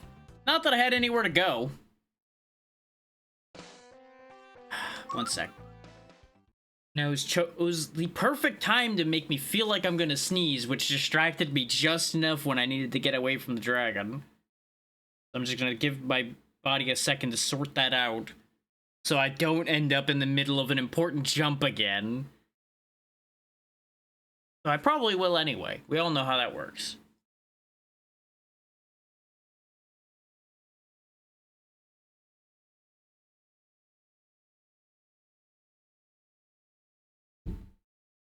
And we have one other fundamental problem right now, and that is we have one life left. If I could somehow get that life without dying, I can improve my situation dramatically. But I think that's exactly the thing. That's exactly what they try to tempt you with. They try to tempt you with that life to your death.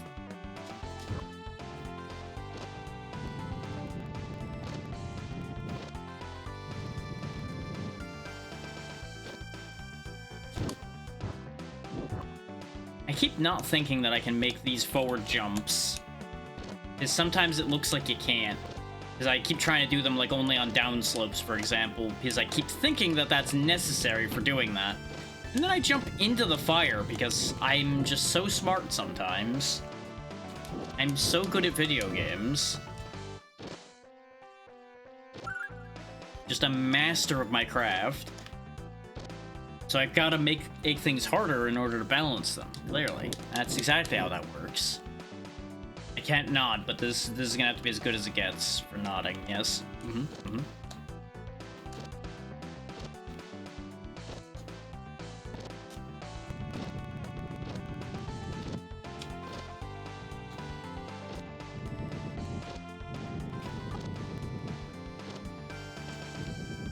Okay, I got it. I need to do that very specific angle of jump. Also, he's causing slowdown with his fire breath. He's a cheating bastard. Wow, he was just really going for it, too. Which, I will say, in a situation like that, it makes some sense that he's causing slowdown, because that is a lot of animation happening.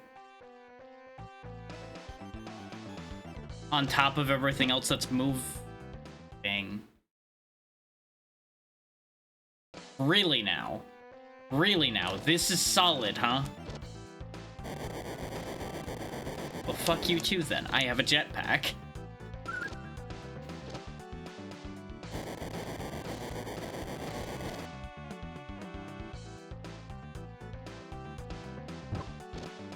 I can't believe that worked. That was not how I intended to get there, but you know what? We take those.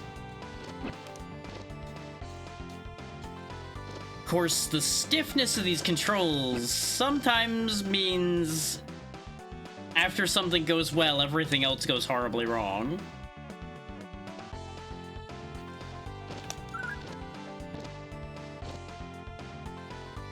I don't think the controls are actually that stiff. I think we just got hit with a bad bit of slowdown because there's just so much happening in this stage. Because they thought having like 1,000 animations per every item in the game was a good idea.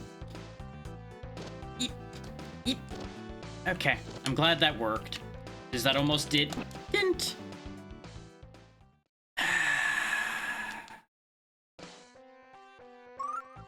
1 second. Is this something important, or is this just people pinging me for reasons again?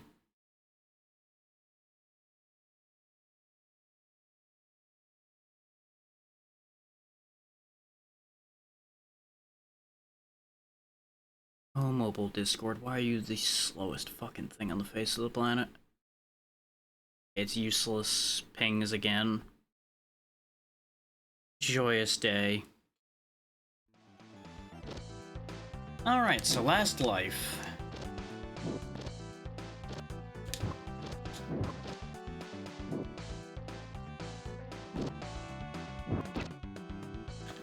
Yeah, there's something fitting about being threatened by a bunch of Reapers when I'm down to my last life, isn't it?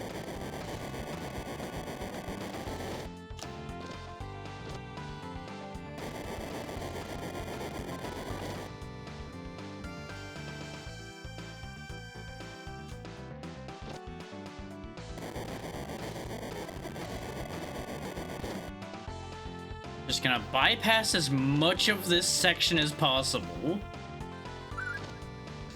since these eyeball things make this section a nightmare to try to get through, because you can't get rid of them, it seems.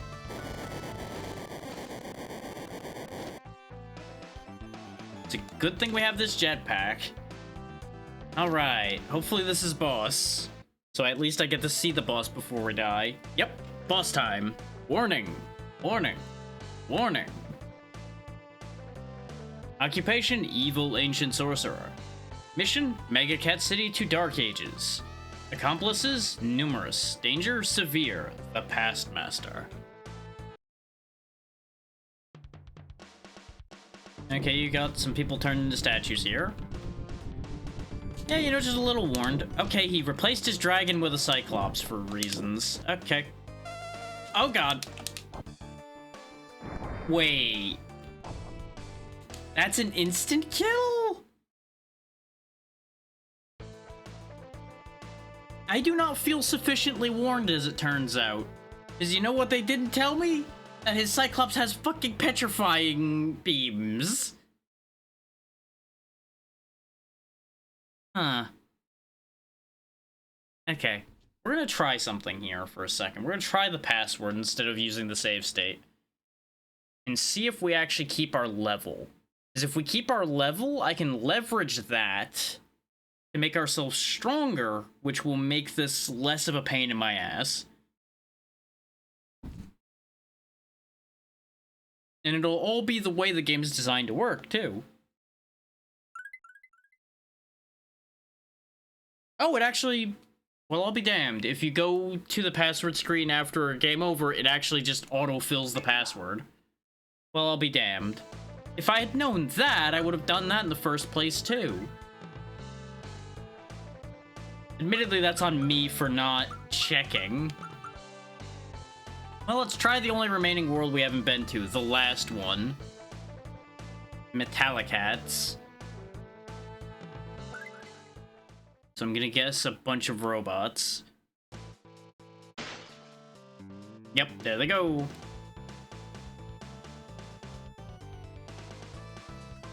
World 4 start. Metallicats. So there's 2 leaders, it looks like, and then a bunch of just generic robots. Now the subway explains the train. Okay. It all makes sense now. And there's their wanted posters, conveniently. And yeah, we still have our upgraded gun, and we're level 10, so yes, your level carries over. So we wasted like 5 levels that we got from the the amusement park when I had reset everything with the save state. Let that be a lesson not to blindly use your save states over using the game's actual methods of doing things.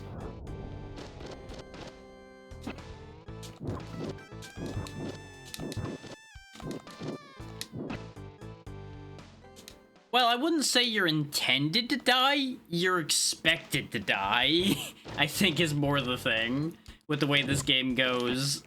I think they built the password system with the expectation that you were going to die at least a couple times, so that you get a leg up when the inevitable death occurs.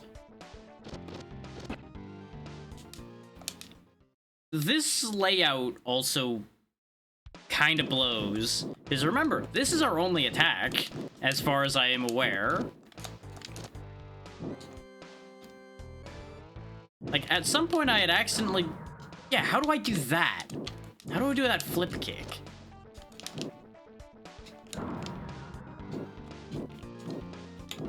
I seem to only be able to Ah, is it like down-up attack? Well, bear in mind, this is also in the era where half the time developers are like, fuck them kids. You want to play our game? Rent it like 18 times. Maybe you'll eventually beat it.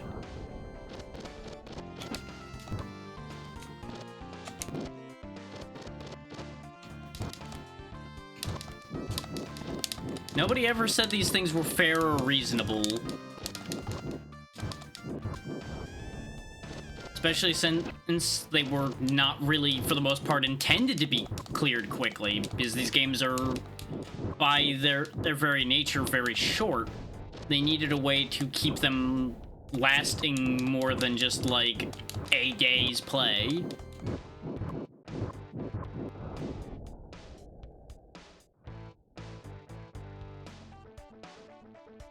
Not saying they succeeded in that idea, but that is the presumed intent.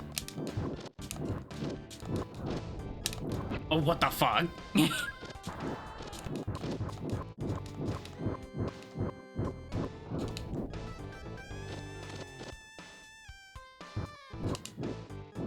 It's honestly interesting enough seeing a level system and an experience system in a game like this on the SNES anyway, if I'm honest. Like, just ignoring the fact that this has been problematic in places, I can appreciate it on a technical side, the fact that that at least gives you something to use as a leg up, instead of just, yeah, just suck it up, you're just gonna have to get better.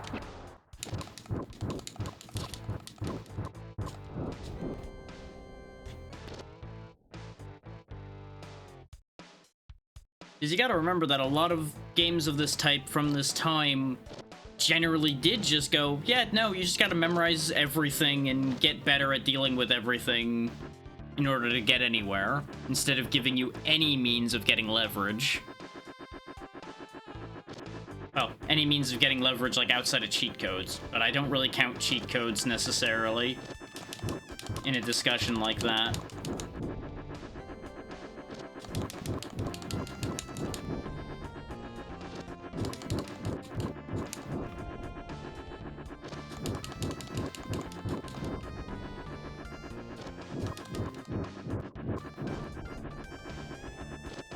Like, this really does kind of end up being the real get good era in some ways.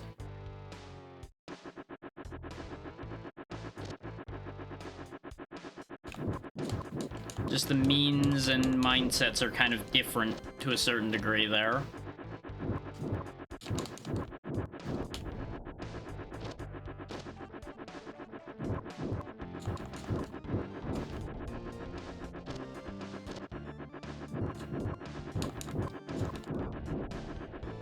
I question how this train is working. I just want to note that. So I don't know if anybody else has looked at it really, but take note of the fact there's no tracks. There's no anything. We're just kind of flying through green right now.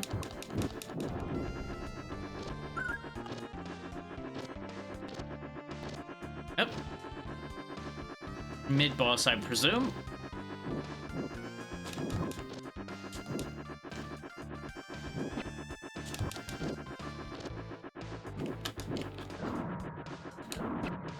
I'm also on a timer for killing this thing, so I'm not really sure what I'm supposed to do there. So I only get so many shots at him. Like, we're on tracks now, but then we just go up into the air. We just go flying away. I don't know why the train can fly. I'm going to assume they messed with the train somehow to give it the ability to fly. It also has a lot of guns on it, which is a whole other question. Why does a subway train have tons of guns on it? I'm going to assume that this is like their own subway train that they made then, thinking about it more. Like, they just have a battle train because, you know, why not? They have a robot army, why not have a battle train while you're at it? This is a great place for grinding levels. So, like, if your goal is to level up, I guess you could just go here right off the top since you do have World Select. Oh yeah, I'm doing 1 damage to this thing. Maybe there's something else I'm supposed to be doing. But I'm not really sure what they want me to do there. Like, nothing stands out to me as, oh yeah, go hit that instead or something. Obviously, jumping off will just kill me, so that doesn't solve anything. Am I supposed to try to stop the train instead of fighting the flying robot? Because that would be what I would assume is the idea behind it only taking 1 damage. Unless it does just have, like, 10 hit points or something. Which is not outside the realm of possibility either. And we're in a life loop right now, so I can kind of experiment.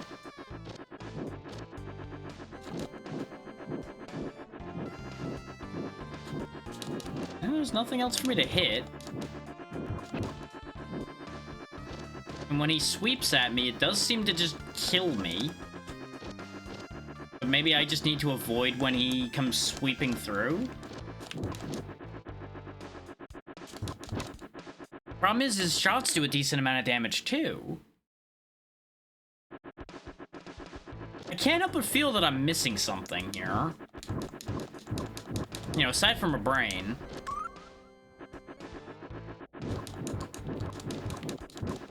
On the bright side, we'll be level 15 here soon.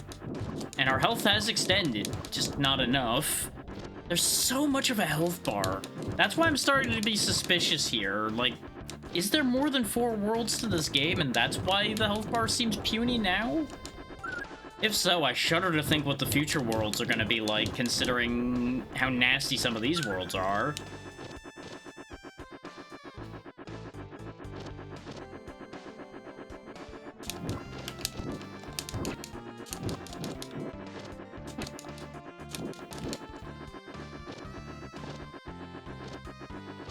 I just need to kind of hop around in segments like that just to not get run into. Let me see what I'm supposed to do there, because I genuinely have no idea what they're expecting me to do in that situation.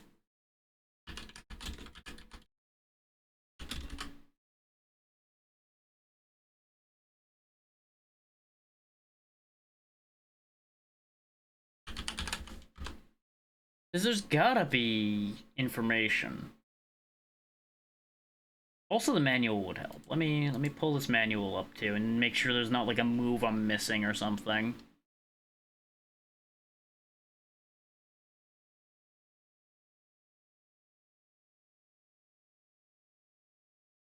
Yeah, there's only fire the glove, use a special weapon, jump, crouch, move.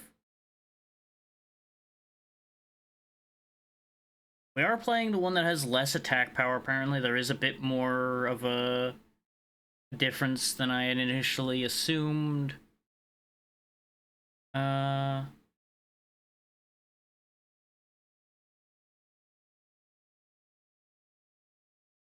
there is a run button?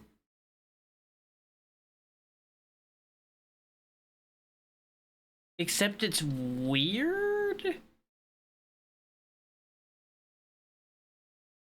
I'm gonna scroll back to that and try to figure that out in a second here. I'm just making sure there's nothing else Oh wow, they do just tell you every world that there is, by the way. And there is only 5 of them.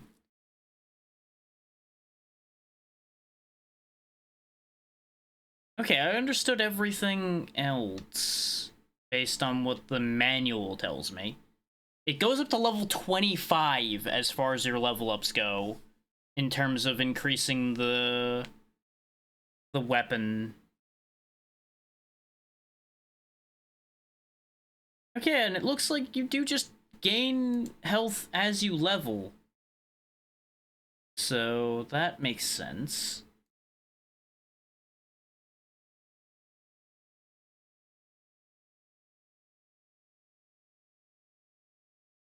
And there's some bad news, though, in that there does not appear to be a walkthrough of the game. Oh, wait, no, I might have found one.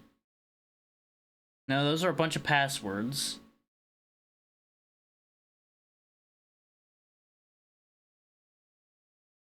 So, yeah, I think I might not be getting any help on this one.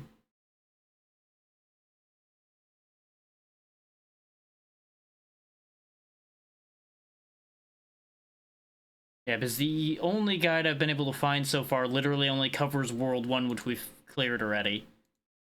So, never mind about that idea, I guess. Just gonna have to figure it out. Because there's videos, but I'm not gonna sit there and watch a goddamn YouTube video while we're trying to do this right now.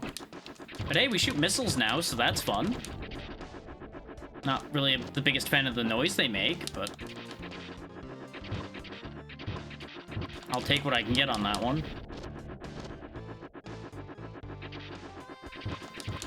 Because at the very least, being level 15 should make the other worlds easier, and then we can loop back to this one.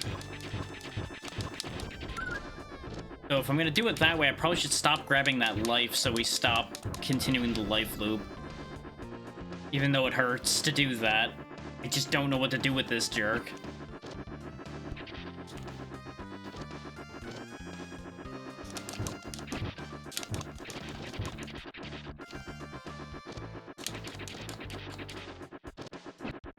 I'm also still not entirely sure what the manual's talking about with the running left thing.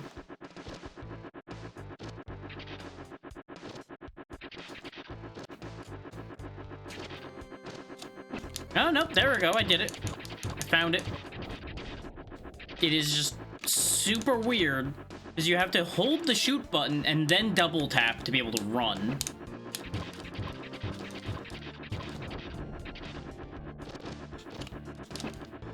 So trying to run and shoot is not gonna happen.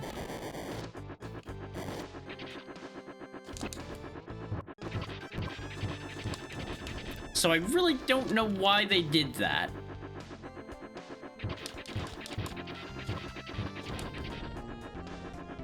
And there's a bonus reason why that doesn't make sense, and I'm gonna give y'all a second to see if you can come to the conclusion of why this doesn't make sense before I tell you.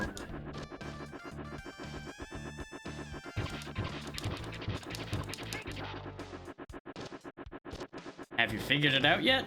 I'll give you a hint. Think about the button layout I've been working with up to this point. And you may start to understand the problem very quickly. If you guessed there are multiple buttons unused, you'd be correct. And yet, for some reason, none of them affect running. You have to hold a button that's already used for something else in order to run. Even though I think it's the Y button, because my button layout's rotated slightly, is not used. Your shoulder buttons are not used. Select is not used. Like, your special moves are on button combinations, and then running itself is on a button combination, even though there are empty spaces in the button layout.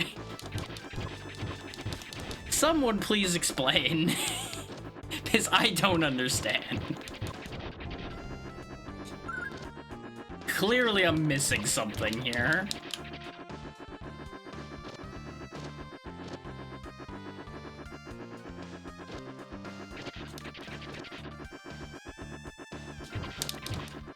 Like, do I need to hit this thing with my special move? Is that the trick to this? I would assume it's not like an unintuitive, like, you gotta run out of time situation. That would be weird. Oh, it just happened to die this time. I just hit it the one more time I needed, I guess. Well, that's upsetting considering I didn't bother continuing the life loop, so I think we game over because that thing was waiting for me to spawn in.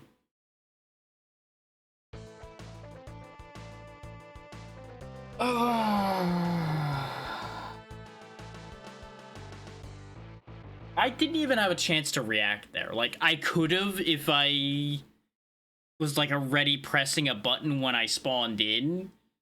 But other than that, it would have been tight to try to respond to that. That's just mean. Take a picture of that password just in case it doesn't autofill this time. Because we technically didn't make progress. No, that's the correct one, I'm pretty sure. Yeah, because the other one started with a 30. You know what? I think I know what some of the password variables mean, then. Bingo! I'm pretty sure that first variable is your level.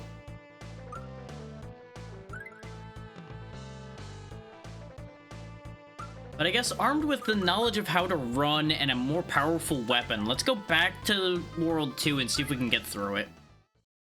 Because we at least got to the boss of World 2.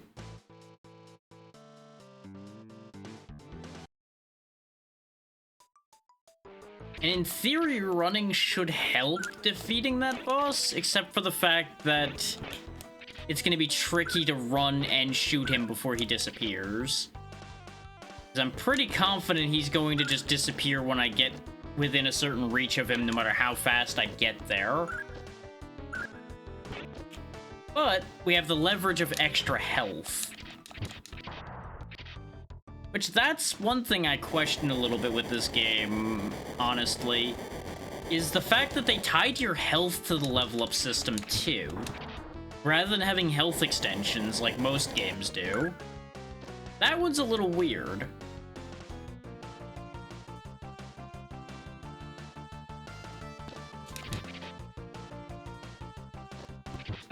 Like, your level up's making your weapon more powerful? Sure, that makes sense. It incentivizes you grabbing all the experience pickups and such. But having both the health and the weapon tied to that is interesting.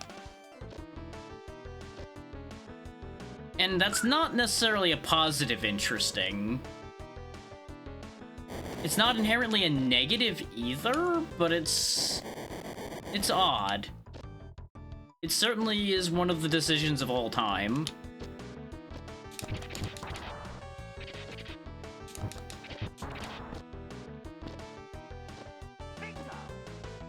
I would not be surprised if it is one of the contributing factors to why this is the only one of these games that exists, I think.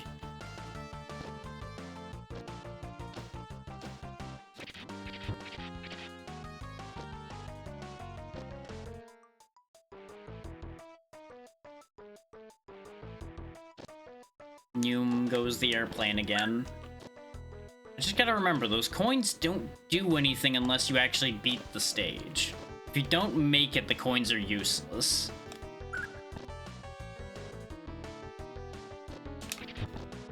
On the bright side, for those that are gonna be stuck in ad hell, I'm literally redoing a stage you saw me do earlier. So... good news, you're not missing anything.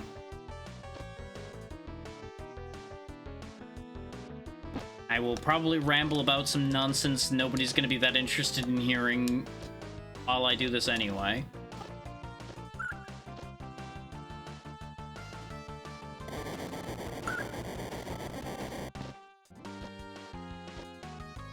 I did debate switching characters for this, by the way, because of the amount of places we saw those things that the other one could break, so we could get more stuff.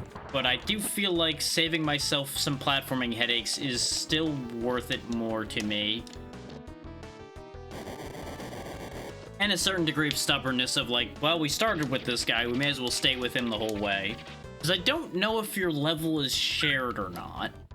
If the level stays with the one you gained the level with, which it easily could do, then it would be a horrific idea to try to swap as well.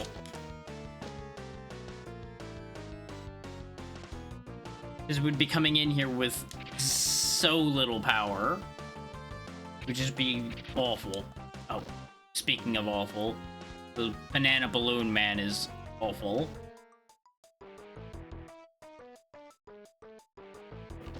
Anyway, off we go. Back to the Wicked Water Slide. I guess I should try to do this bit again.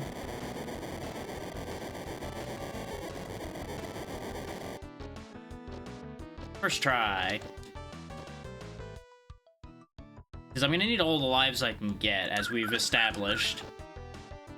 So, grabbing every life along the way is kind of necessary. Same with grabbing all the health. Was there something up here, or was this one of the ones that was a bit of a red herring? So I seem to recall one of these that didn't matter for me to fly up to. Because it was basically just the layout of where we would have gone, and I think it was over here that was pointless. Aside from, I think, yeah, there's a coin up here. There might have been something over in that corner, but I don't think so.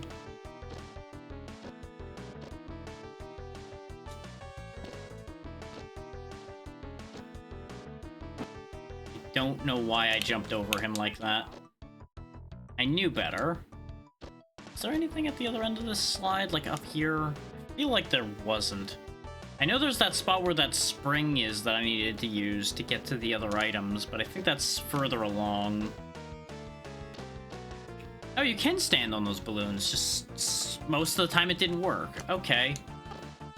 Love that. Love it when things don't make sense. It seems like, by the way, the major health extensions seem to be the levels in between you gaining new weapons. It's like, we just gained level 18, and I feel like my health actually extended a meaningful amount compared to the other levels. So I think they are at set levels, perhaps. Which continues to make the way this game is designed weirder and weirder to me.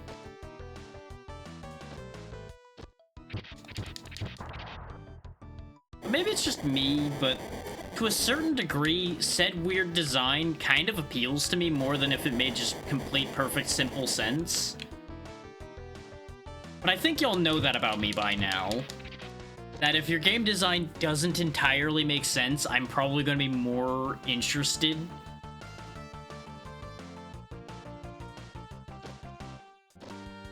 Because I will try to figure it out. I will try to understand what I'm dealing with.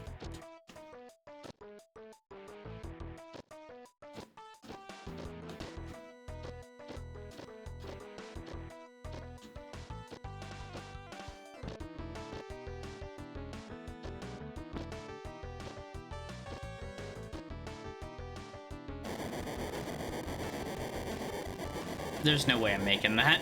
Absolutely not. I don't know how you would ever get to that spot over there. Oh, use the other one. Like, you have a lot of air control with the spring. I wonder if... There's no way. There's no way they intend you to do that. There's no fucking way they expect me to do exactly that. That's exactly what they expect you to do there. Oh, that's kind of fucked. But you know, I have to give them credit for that. That's actually clever, while being absolutely fucked. I can definitely use that lower one to achieve the exact same results here, as long as I stop banging my head into the ceiling. I think that's the first time we've died there. Wait a minute. Oh, that spring just saves you a few times. Okay, interesting. What if I just hot-footed across these spikes? What happens here? I go down the hole that I just died in a minute ago. That's what happens. Because the springs are solid on the bottom, as it turns out. Well, remember how I said I needed as many lives as I can get? Some of that was because I do things like that. We have to do science. We have to learn things. You have to experiment and learn about the nightmare that is this game design. Remember I said this was gonna be like a 2.5 hour game, and I said that probably wasn't gonna be the case, even though How Long to Beat said that was the case? Yeah, about that. Considering we're at 2 hours and we've literally only completed one world. Now, I do see why they say it's a 2.5 hour clear, because none of these worlds are super long to get through, but they are rough to get through. And I will say, we did at least get to the final fight of all but World 4. So, like, all of that is also entirely doable.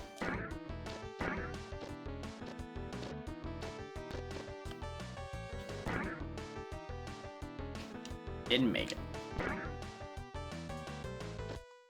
Get the life first, before anything could go wrong. Interesting that I was able to just stand on there. Made it!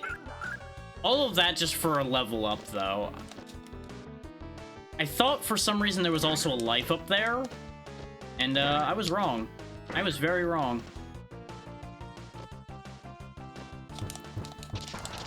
But now we have, like, muncher missiles, I guess, which are certainly something.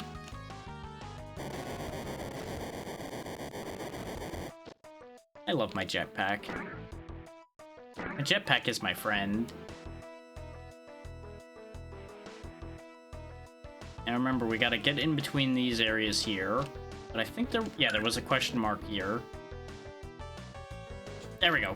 First try. Ooh, but there's a thing. There's another question mark, which is worth experience.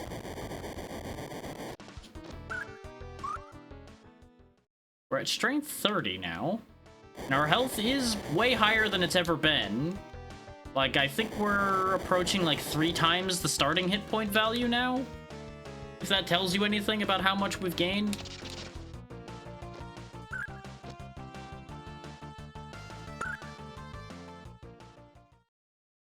It's a life loop. I can grab as many coins as I really want. Which, that's a way to grind lives, I guess, if you think about it, actually. If you really want to just have all the lives in the world, just keep dying in here. Keep grabbing more coins, and then the coins get you lives at the end of the stage, I think. Was it levels or lives at the end of a stage? Either way.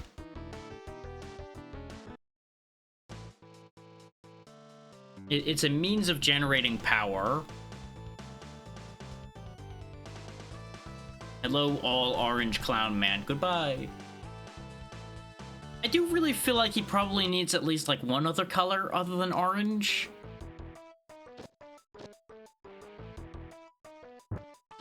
Like, he just really doesn't look good as just a giant orange blob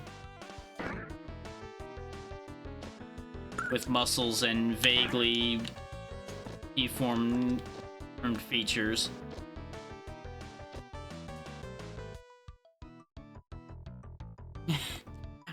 It did say cradle, but it definitely didn't look right either.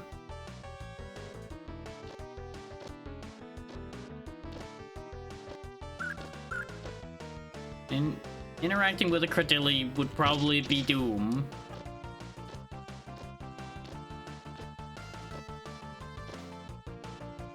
Well, we're fine. I'll be the first to say that I don't remember my way through here, but I'm just gonna kind of make it up as I go along. Just try to grab as much stuff as I can. I missed that, I'm not gonna worry about it. Yep, I did go the right way. Because I remember this fuckery trap right here. At least I don't have to redo World 1.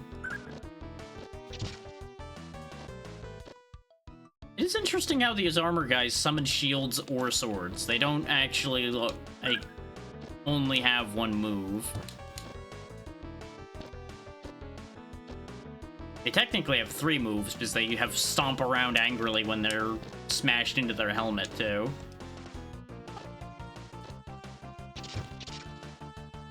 I think I went the right way. Hey, I remembered a thing.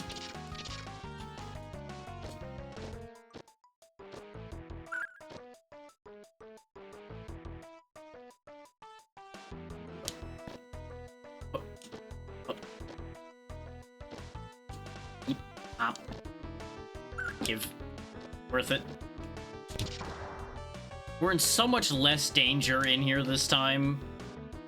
I can get away with being a little bit greedier. But I obviously shouldn't just eat arrows for sake of eating arrows. They're not tasty.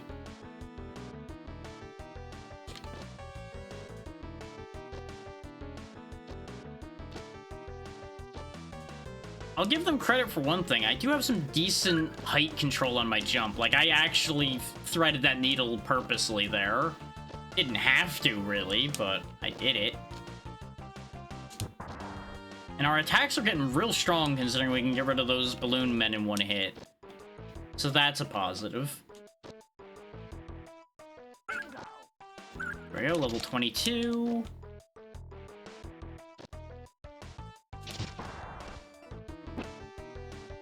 Game ate my jump.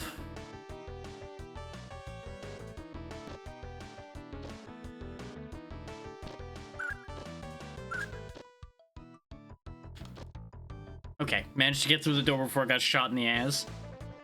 Alright. Warning, warning, asshole inbound, warning.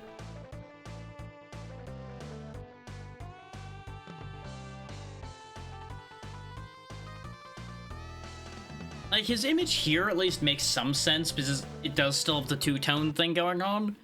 But then you look at his in-game sprite, and even the mirrored version kind of works in that vein, and then his brighter version that's out in the field just doesn't quite work.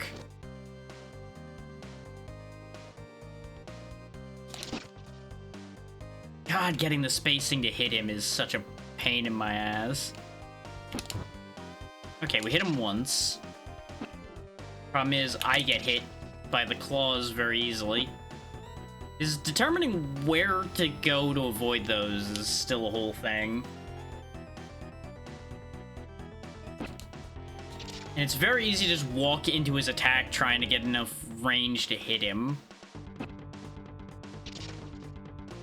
Like, I think they just didn't really think this fight through particularly well. We have a decent amount of lives for this, but it's not a great situation. Like, I'm willing to assume, with our increased damage and really good weapon, we probably will kill him in just a couple hits. We just gotta get those hits.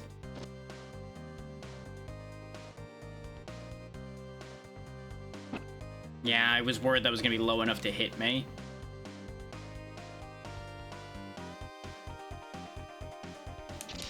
I moved too early. The amount of time he spends just hovering there smug as hell also really gets to me. It's like, haha, I know I'm wasting your time. You've got a time limit, oh no.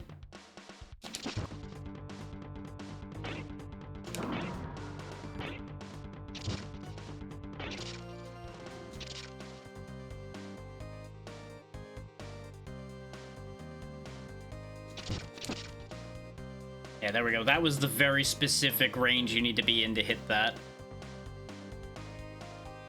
There we go. You're gonna get put into a locker like a nerd at the rate they're going. How did that not make contact? Come on now. Okay, that's 4 hits. But I'm probably gonna die on the next trade I have to do here in order to hit him.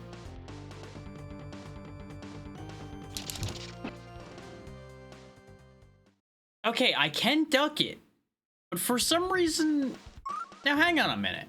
When I tried ducking it before, I got hit. Why didn't I get hit that time? Eh? Like, I got hit by the ball he throws after he got hit, not by the cards. The fuck is going on with this game?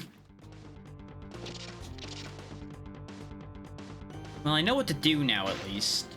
A bit better. Problem is, he's, like, super skittish at first. Yeah, see, the cards do just go over my head. But he, like, stays really far out of range at first. Why is it that sometimes I can reach him from far away and sometimes I can't? I don't understand this game. There's so many things about this that don't make sense. Either way, we've got a much better method for this fight now. And I'm not surprised it's something stupid.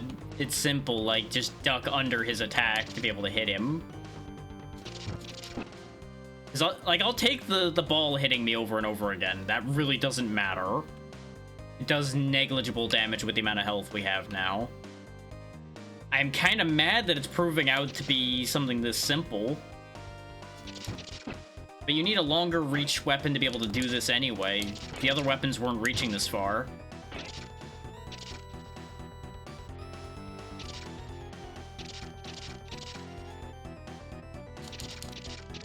And you'll notice sometimes it just doesn't reach him, too. Now, how many hits are you gonna take? That's the better question. That's hit 4, I think?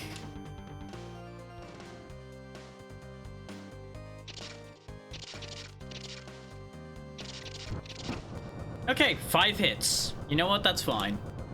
Probably would have been a lot more than that if we had figured this out earlier, so I think I'm fine with the way this has gone. We're 2 worlds in now. We have freed the kids. Hooray. They were in a very boring prison considering the way the rest of this place was made.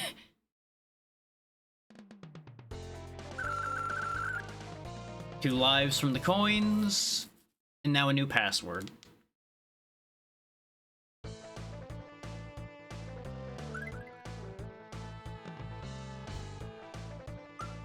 Now, unfortunately, though, we have to go do that flying segment at the beginning of World 3 again.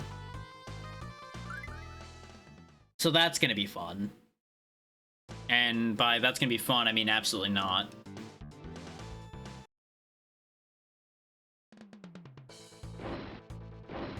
But we understand this bit better, too, so hopefully we'll be able to get through this with less pain, misery, and woe than last time.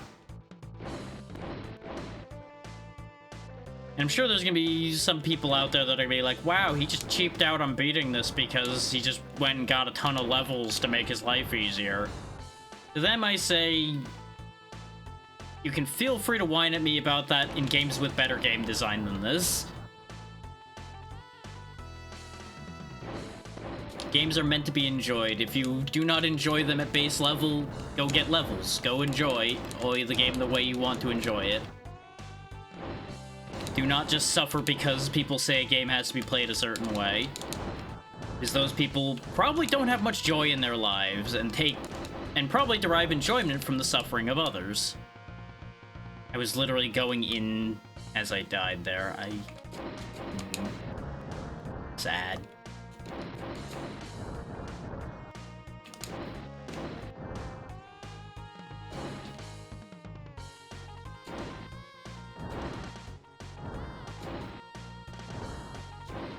Yeah, just always remember that fundamental rule that there is no right way to play a game. There are easier ways, and there are harder ways, but there is no such thing as a guaranteed this is the only way that is correct to play it. There are just ways that are intended and ways that may not have been.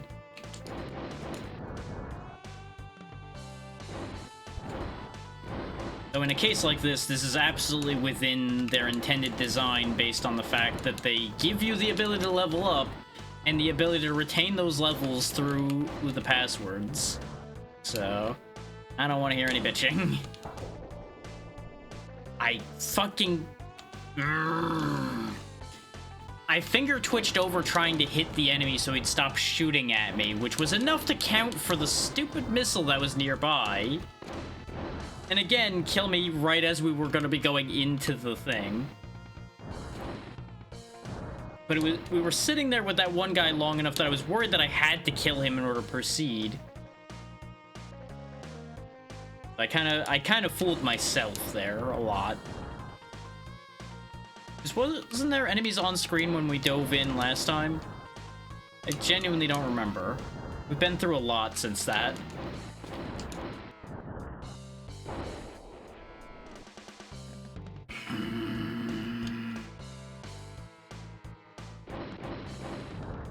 I hate these segments so much. If I could play a hack that removed them, I would. And I wouldn't even care.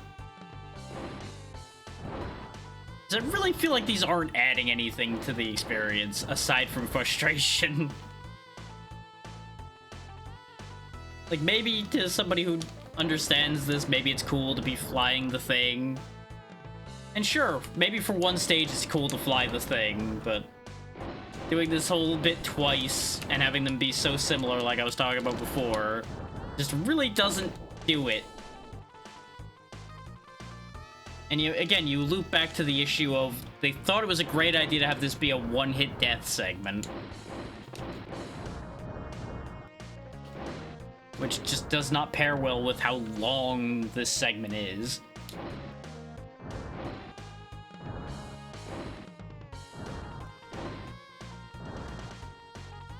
Like, I don't know how long this...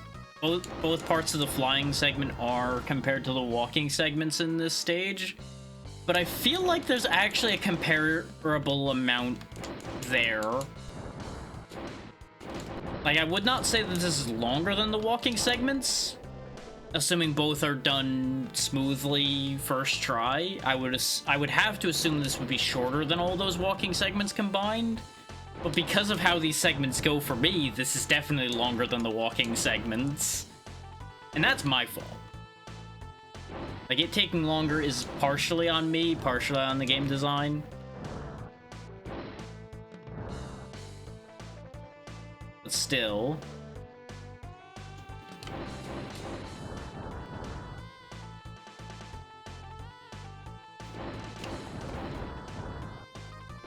I am very much in my, oh, the excitement phase dealing with these bits. Just, like, absolutely when do we get to the ride? This is the ride situation. Something I'm sure somebody out there thought was exciting, and it just doesn't hit. It's like, even when you look at it from a technical standpoint of like, oh yeah, look at what they're doing visually. No. There's other things that did this idea better, so... I can't really say that this is exciting. And it's certainly not exciting the 30th time you're seeing it.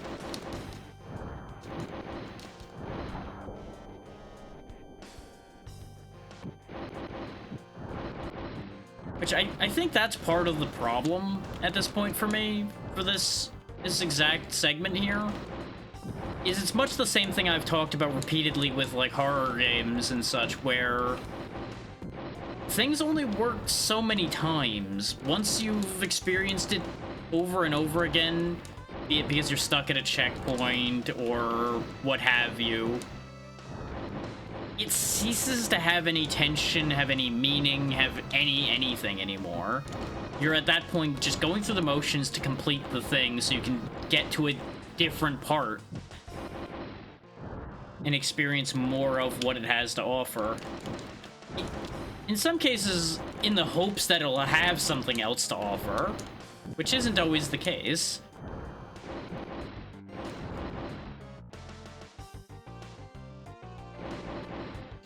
Like, there are a lot of genres that have that very same problem happen in them. But the situation with that changes depending on the kind of game that it is. In part because the expectations are different, and in part because the risk of ending up in a loop is different depending on the genre, and the consequences of such a loop also can change.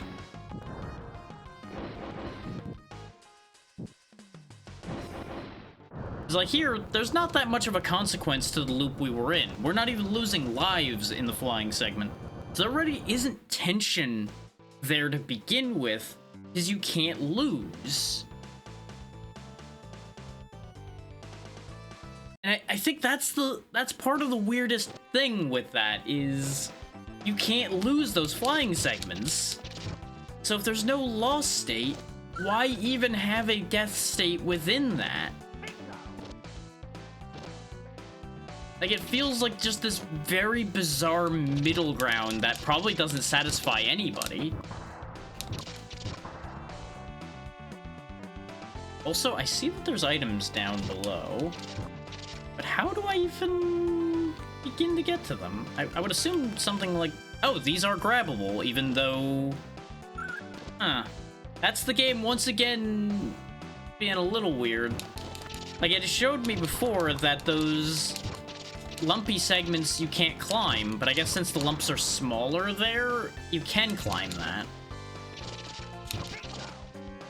So that's interesting, which it does make sense, because it's... I presume they're trying to show you that it's, like, softer ground there, so you'd be able to sink your claws into the ground to be able to grab properly. But it's, again, another piece of...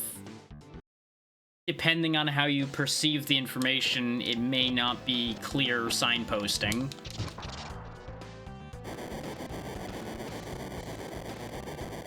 Which, if a situation like that can readily happen, maybe you should have revisited your signposting.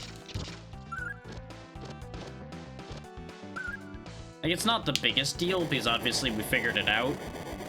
It was one of those, the only conclusion has to be the correct answer, because it's literally the only answer. It ends up in that if you eliminate all other variables, whatever's left, no matter how absurd, must be the truth type situation.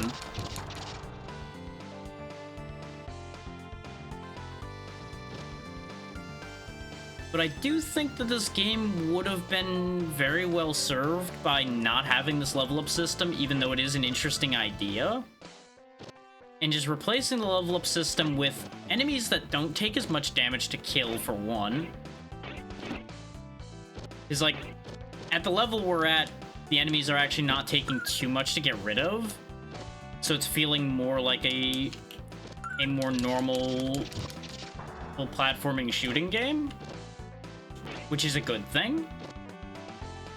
And then replace the health extending with the levels with just simple health extensions put in the levels, like any other game would have. And I'm not saying that because I want this to be like other games, I'm just saying, unfortunately, those other games have those for a reason.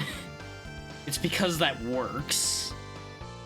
There's plenty of other ways they could have made this game be its own interesting, unique thing without this system in particular.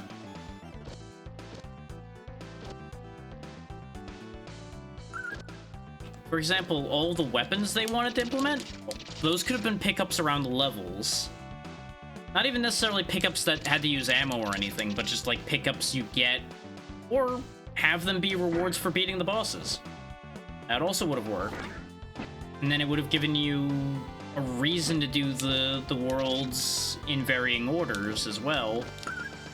Because as it stands, them giving you access to all 4 worlds is almost meaningless? Because unless you want to do things the hard way, there's no reason to not just go World 1, 2, 3, 4. Because the enemies just get stronger and get placed much nastier as you proceed. So you'd be putting yourself at a major disadvantage to a certain degree going anywhere other than in numeric order. Or it seems, at least so far. Again, we come back to there's no right or wrong way to play a game. If you want to do it the hard way, you know, more power to you. That's your life choice to make. but it's interesting.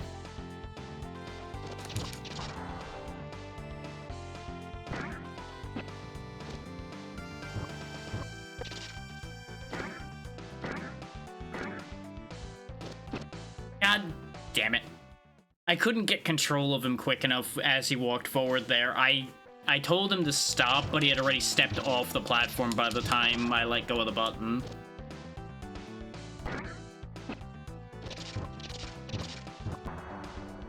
What I really should be doing is being more patient and actually trying to land on these places on the way down instead of on the way up. 'Cause that's what they intend you to do. I'm just impatient because we've already did this, and I would like to leave.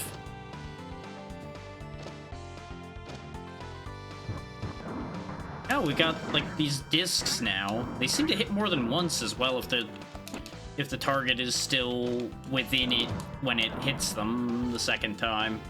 So that's fun. That's actually going to be very helpful.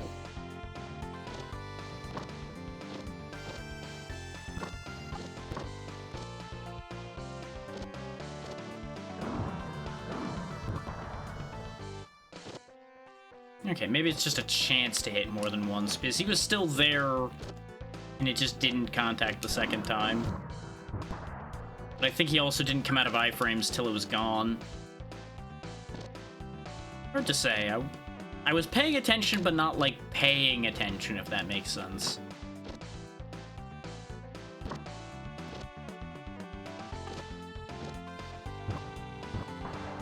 Either way, it does 30 damage, which is better than what we were doing before.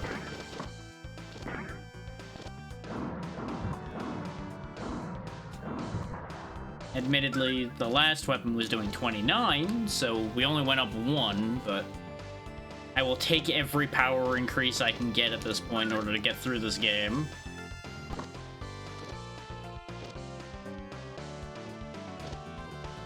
I do find it very fascinating that I can land in between those springs and actually be able to stand there.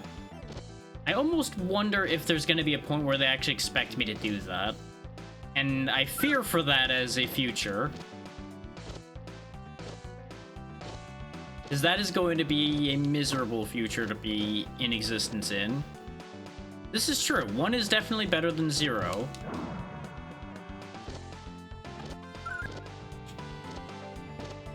You know what is a great number of cookies? 1. 1 is a much better amount of cookies than no cookies.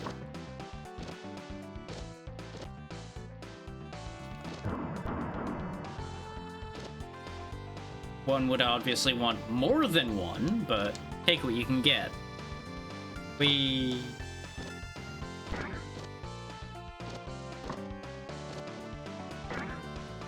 And we're out.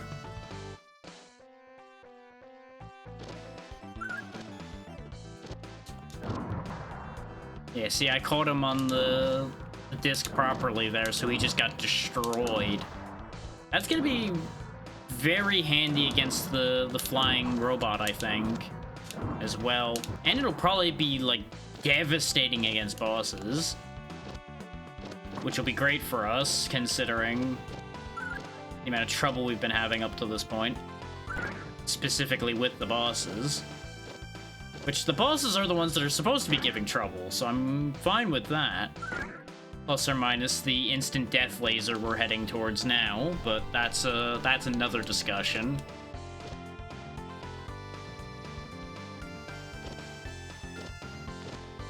And, like, obviously we're going through these stages faster now because I've already been through them once. I know what I'm getting into.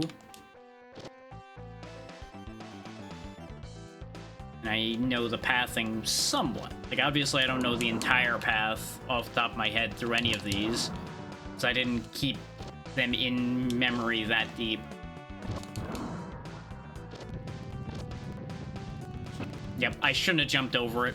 I knew the reach on it was far enough that I was gonna get hit, but for some reason I'm like, nah, I got this. Pro gamer move, die.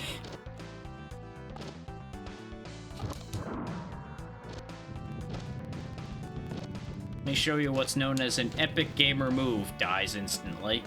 Uh-huh. Very epic. Congratulations, I'm so impressed. do wonder where these discs that are bigger than our entire body almost are coming from. I guess, like, it launches out of the wrist launcher and then, like, folds out into the disc. That's the only thing I can think of for that, and I'm just gonna roll with that as an explanation. Oopsie. Okay, that does nowhere near as much as it used to on the grand scheme of our health bar, so that's a good sign. I just gotta be real careful when we get to the Cyclops to not get petrified. And I think we're golden. And I really shouldn't have vocalized that, because now that's exactly what's gonna happen to me.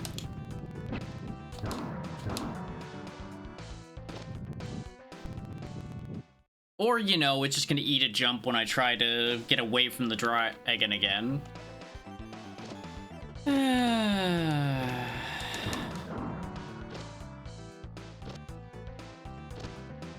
Because the slowdown's not, like, the most consistent thing.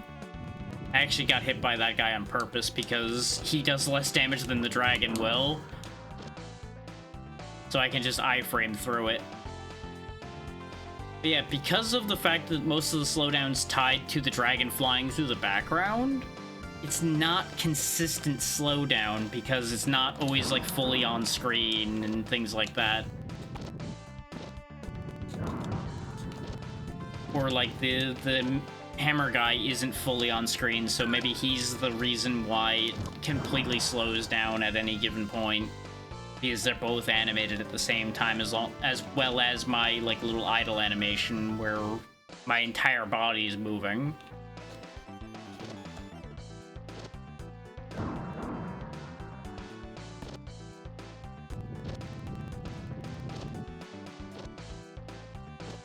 Okay, regain lost ground, so it doesn't take us too long.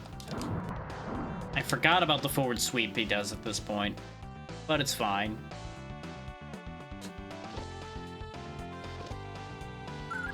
Got it.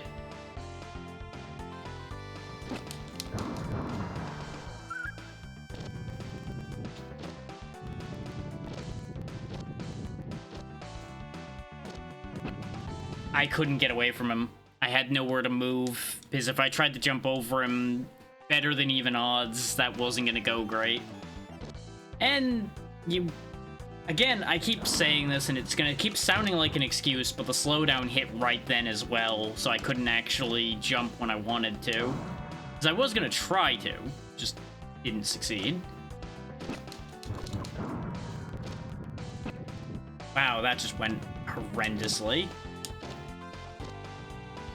Yep, I knew at some point I was gonna not make one of those jumps because I tried to go too fast.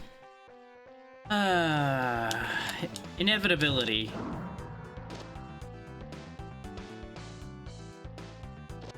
This is why you don't try to jump to the platforms that are higher than you. You jump to the ones that are lower or equal to you. It's almost like you understand how platforming works and you ignore the fact that you know this sometimes.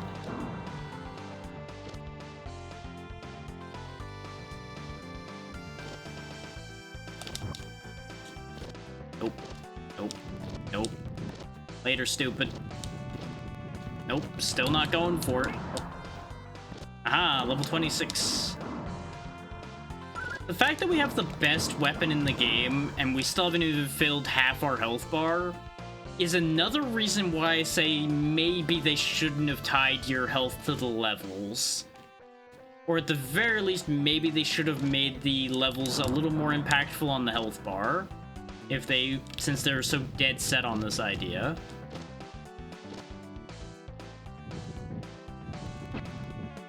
Yep, I knew that was coming, but I fucking timed it wrong. We really can't get through here without losing a bunch of lives, huh? Like, we were doing so well on lives, and now just everything's gone to hell in a handbasket again. Because we had, what, like 9 lives coming into here, or 8? Something like that? And now we're down to 5. Which makes me sad, because I would like to have a lot of lives going into the final bits, because I'm sure, based on how all the rest of this has been, that the final area is going to be a nightmare to deal with. Because I wouldn't be surprised if it's the classic greatest hits of everything you hate situation. Where every gimmick that was dangerous up till this point is going to be in the final area, and then they'll sprinkle in some other awful design decisions to make it just a living hell to be in.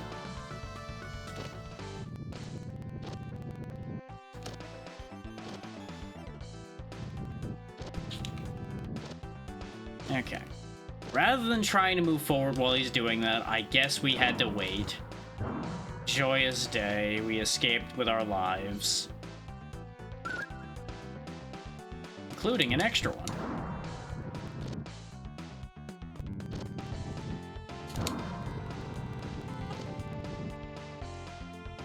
Could you stop trying to cook me, please? I'm not food. I assure you I am not food. Despite what most of nature may say. There we go. Finally made it with 6 lives to fight the... Oh no, not quite. I forgot about this bit. Thankfully, if I don't fuck this up, this is actually going to be pretty straightforward to get through, as we learned last time. So I can cheese a lot of this section with the jetpack. I just need the cat to grab the ledge, please.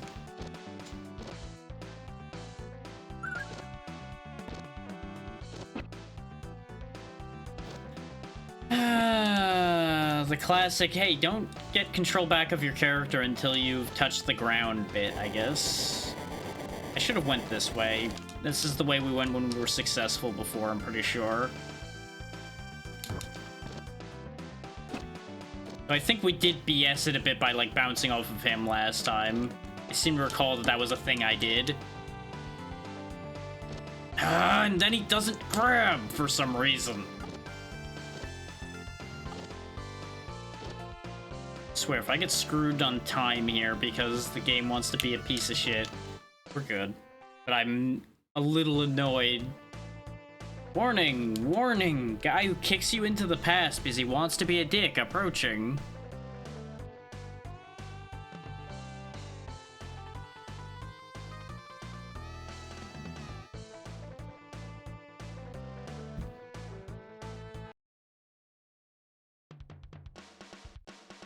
I still say he should have just ditched us back here in the past and then went to go do his thing instead of fighting us. That is really hard to avoid because it charges up for a little while, but you get very little warning as to exactly when it fires.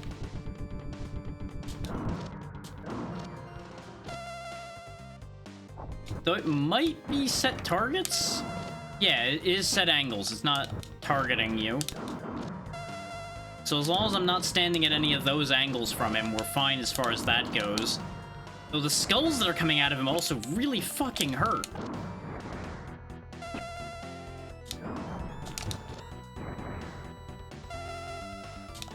Okay, good, he's dead. I swear if that skull had killed me, I would have been very angry. Okay, so that wasn't that bad to beat.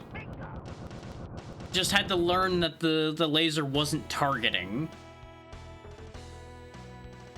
Hooray! Just in time to get sent back to the future.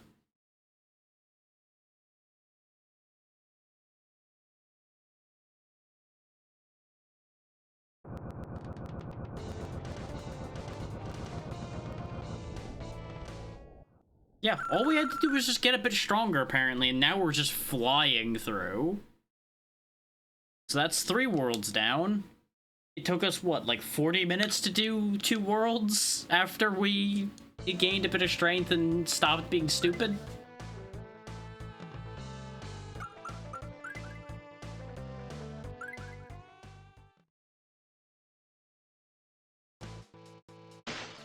Yes, yes, they steal money from the bank and go running off into the subway.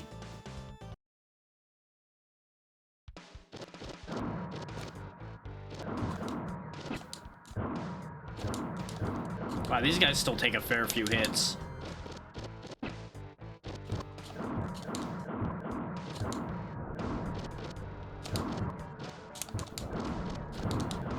Okay, yeah, it is destroying the bee robots that make the other bee robots swarm in. It would also be kind of funny if there were weapons past 25 and the manual just gave up at 25.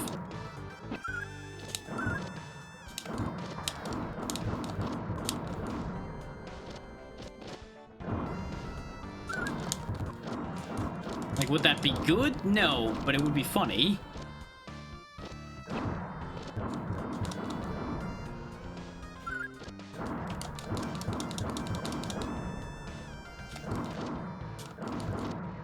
Subway here, there, nowhere. I didn't notice that when we were coming through here before because I was in super focused, don't die mode at that point. Because everything was so goddamn dangerous.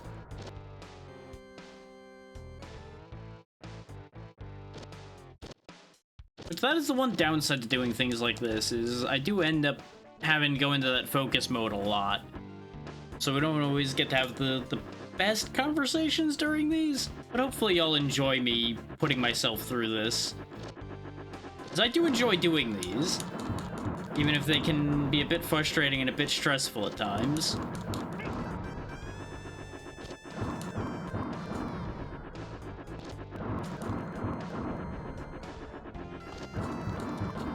So I've said it before and I'll say it again, I am definitely starting to run out of options a little bit.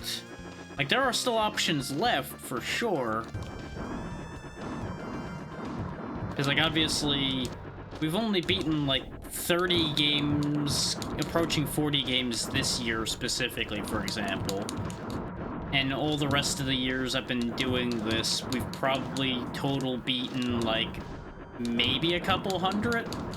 And there are literal thousands of games.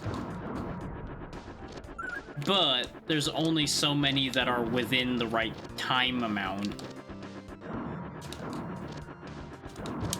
Or that are doable enough without being a huge pain in the ass. Yeah, look at that power difference. We just shredded that thing.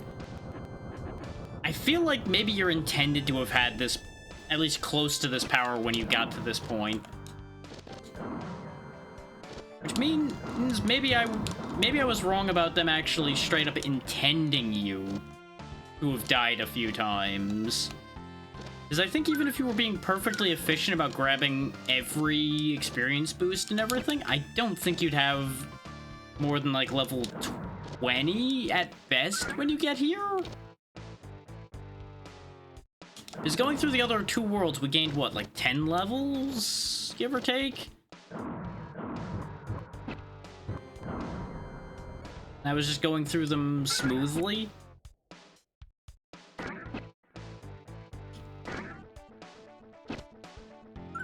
So I don't know.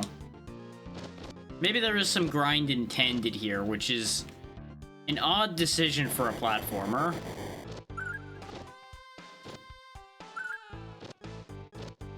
But no one knows what went through the mind of the people making this other than the people making this.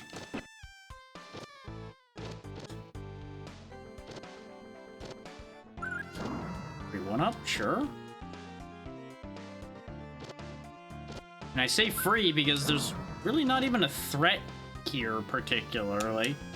We still have discs now that we hit level 30, so the manual was definitely telling me the truth.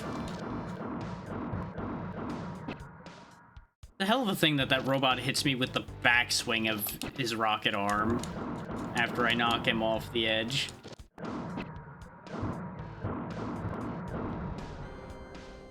What am I looking at here?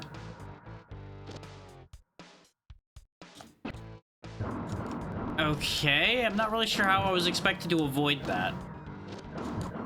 Maybe I attack him from within? Question mark? Because I tried to get out of him to attack him, and that might have been the mistake. One positive I will say about the level up system, though, is cases like right there, for example. Okay, yeah, just kill him from within. That makes sense.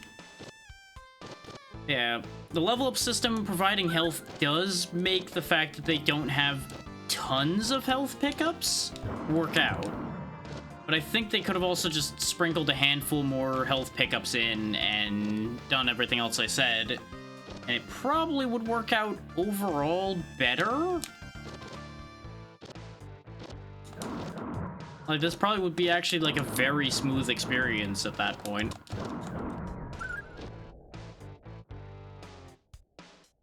Of course, I'm sure there's some fans of the game out there that are like, listen to the blasphemy this man is speaking about our favorite video game.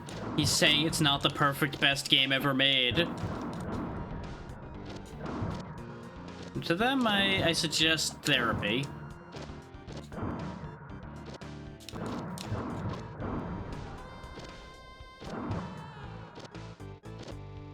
And I don't think I need to explain why.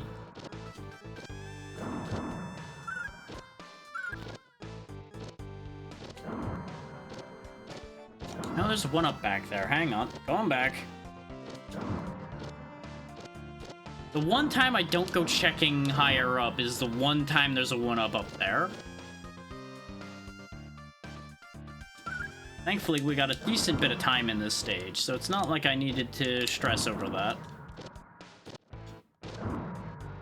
You know, that's a thing, actually, now that I say that. We've been gaining lives more readily here in the 4th world than we did in most of the other ones. And I don't know what that says about this world. Oh, there's a vacuum. But it only pulls me when I'm standing up. If I duck, I get enough purchase on the ground that I don't have to worry about it. The fact that it pulls you from literally across the entire layer that you're on, though, is certainly something.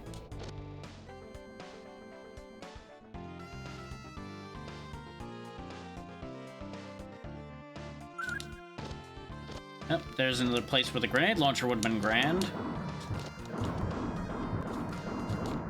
We really haven't been using the jetpack that much, but we have been using our higher jumping a lot.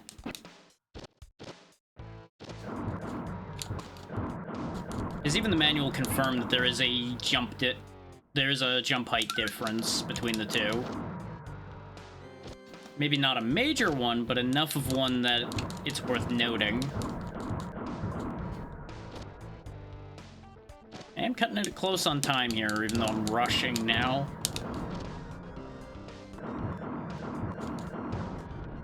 So maybe some of the extra time from the previous section could have, I don't know, been put into this one.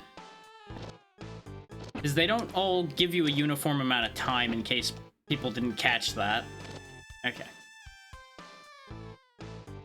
Man, oh man, this area is a little on the long side, though, because we had, what, like 3 sections for the train? The section leading to the train?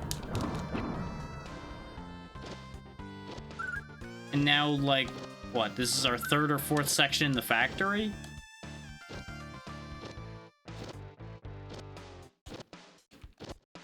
I feel like this entire segment here could have been avoided. Like, I feel like that section didn't need to be there. Really wasn't much of a thing. Like, was it dangerous? Yes, but it was also kind of bland. Because it was literally just jump across a bunch of platforms that will potentially drop you if you take too long. And clearly those spotlights are summoning the flying robots. If they get a clear enough view of me.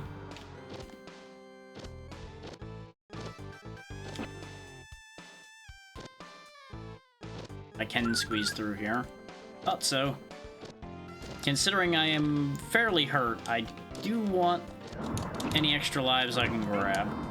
Nope, never mind, we're fine. And it caps out at 9 lives. Fitting. Inconvenient, but fitting.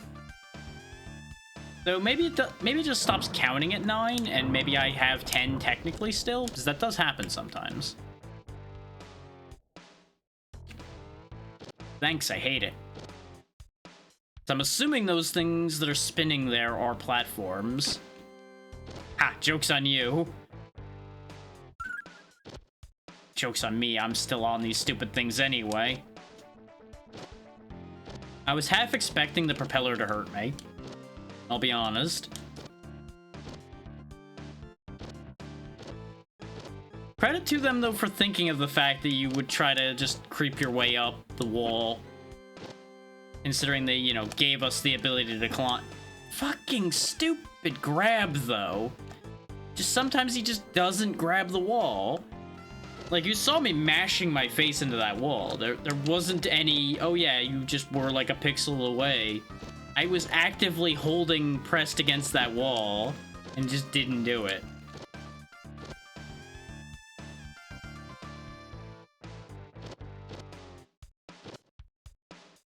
And I won't hear any, oh, you're just bad at platforming. I've proven that I'm not, time and again. I'm bad at simple platforms sometimes, just like the rest of us. But if you give me something decently difficult, I usually will make it work.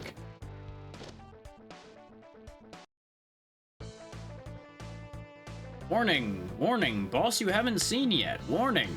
Warning! Occupation: Bionic Gangsters. Mission: Revenge against Civilizations. Considered extremely dangerous. Approach with caution. End bullets. The Mechanicats. Okay, so they've got a Wily bot, I see. Now maybe it's more of a Robotnik thing, considering it's got spike balls going around the room. How do I harm you? Ow, I harm the spike balls currently. Okay. Which means actually the weapon I have is great for this.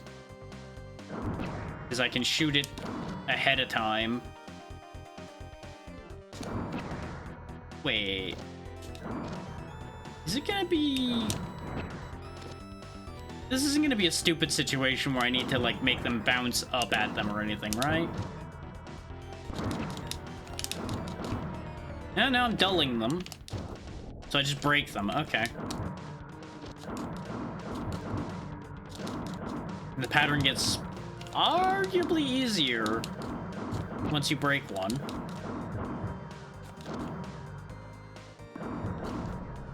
Now what do you do? Oh, you make another one. But you pull yourself down towards it. I see.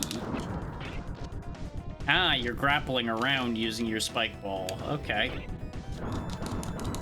And I can still damage the spike ball, which is interesting.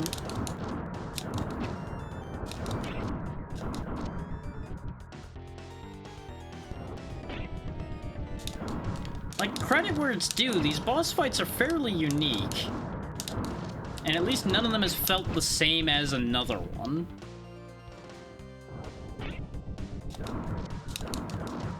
So I feel like this one's outstaying its welcome a little bit. There he goes. Considering how kind of simple that fight was. Oh, I thought for a second I had to break their heads. But there we go. First try on World 4 boss. So we're almost out of here. We're going to World 5 now. Which is probably going to take a good amount of time to get through. We're sticking with Razor. I'm just gonna commit to the bit. Hey, suddenly there's an island that wasn't there before. Weird. Meet at Dark Cat's hideout. Must stop him once and for all. Okay. Gotta go stop the evil. Well, that didn't work well. You know, maybe you shouldn't have come out here. By yourself, especially. Maybe you should have brought some guards. No? Okay. Oh, it's a bike segment. Where were these segments before? I wouldn't have minded doing something like this. This would have been better than the goddamn flying sections. Because this is what I was talking about, basically, is just give you, like, a riding section that doesn't just mode 7 its way to victory. Also, interesting that he can ride electrical wires.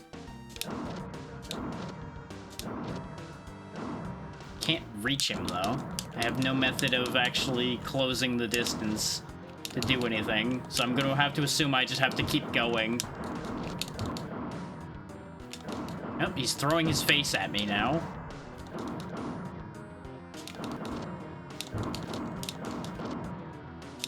Decent signposting on when these bug things are gonna jump. They get a glint in their eye and then they jump. not much warning on the faces flying towards you, but they fly slow, so that's fine. And then these guys just kind of show up. Looks like... Wait, I think I took damage because the bike got kicked. Which is a little weird. But when the guy in front gets kicked, I don't take... Maybe my hitbox just extended a little further than I think. I don't know. Ow. That one was entirely me just getting kicked in the face because I'm processing what I was talking about. Now the trash truck's coming up again, so it's gonna be unleashing more bugs upon me, I presume. Okay, there's getting to be a few too many enemies showing up here. Come on now. Okay, there's a level, so we're fine.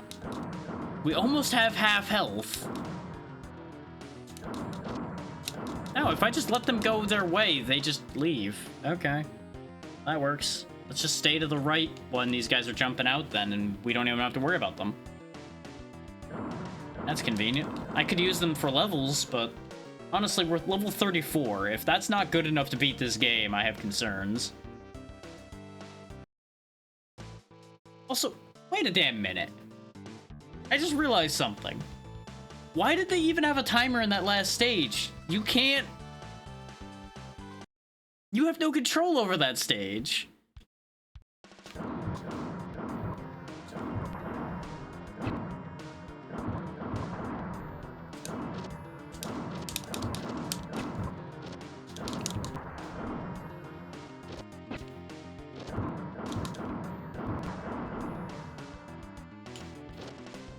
This feels like this should be an elevator I can use. Probably need to hit the button.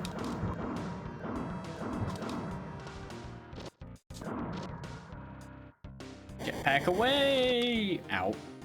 I said jetpack away! Ow. You know what? This is very interesting, but I also am not a fan of how easy this is proving to be for me to get destroyed in the process here. Wait. They don't take damage. They just explode. Okay, then. Also, I need to point out that they once again did the thing where they spawned an enemy right in front of where you spawn in, pretty much guaranteeing you getting hit unless you act on him instantly. What is this, a goddamn Kaizo game?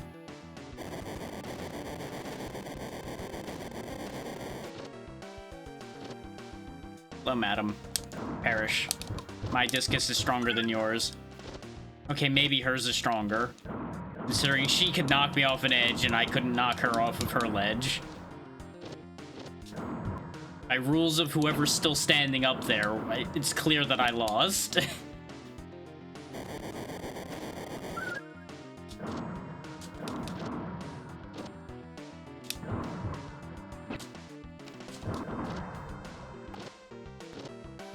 I wish I could consistently do those double throws that I'm doing sometimes. That would probably help my cause a lot. Oh, that's not solid. You know what? I should have assumed that. Oh, wait. I need to go hit all the buttons, don't I? That's the bit for this section, isn't it? I gotta go hit all the buttons to activate the elevator. And they're trying to make you rush so that the bombs get you.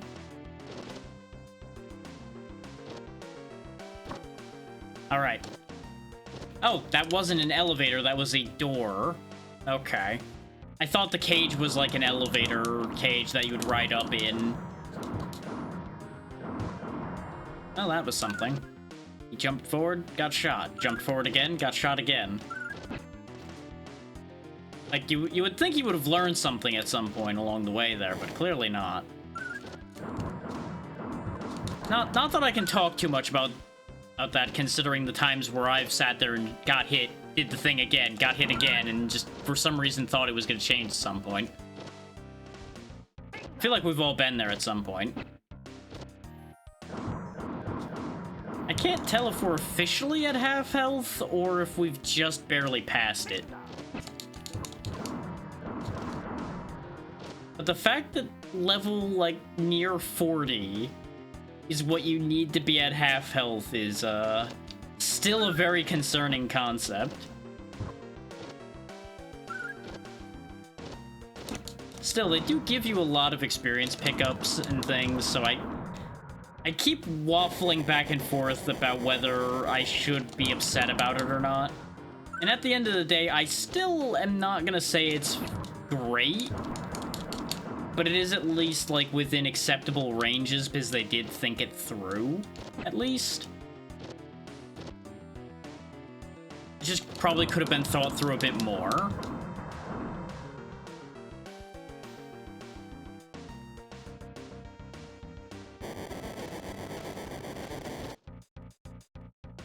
I don't know if this is a good thing. The answer is no, because it's coming back down.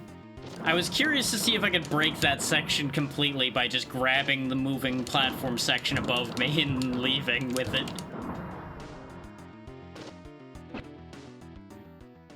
You know, I don't know why I thought that wasn't going to be exactly what was going to happen there. I saw the death trap in front of me, and I'm just like, nah, I'll win. Dead.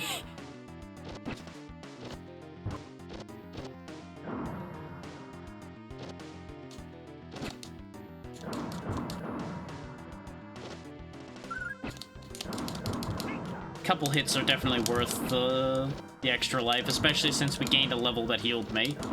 Which, maybe it's just me, but I swear I've noticed that I don't always heal when I level either. Like, there's another weird inconsistency moment there. What I'm trying to say is, no matter how much I figure out about this game, I feel like there's just as much that I realize I don't understand.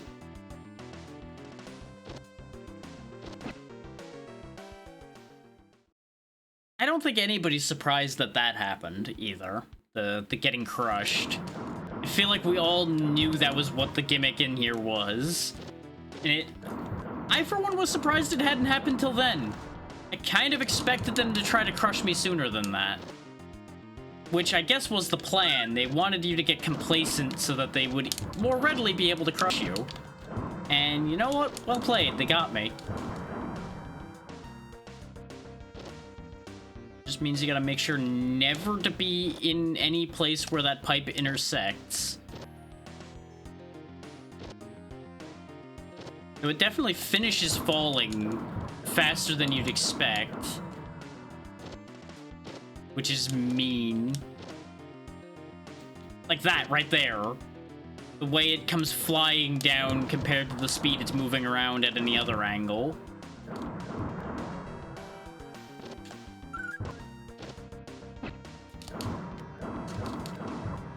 Another interesting thing is the fact that you can't actually jump on enemies unless you're in that rolling form as well.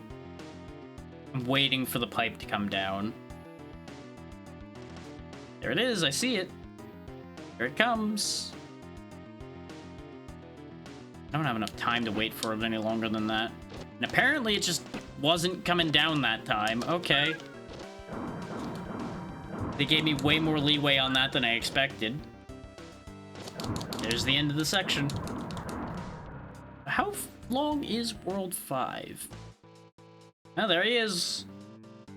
Hey. Well. Okay. Big robot. No, a ship. Okay. A distinctly bird-looking ship. Am I gonna have to do a flying section? Oh, damn it. Remember when I said it's gonna be a greatest hits of everything you hate? I was wondering when this section was gonna come up, because I assumed there was gonna be one, but I didn't vocalize it because I didn't want to curse myself with this. And, well, here we are. Man, is it shooting a lot of missiles at me?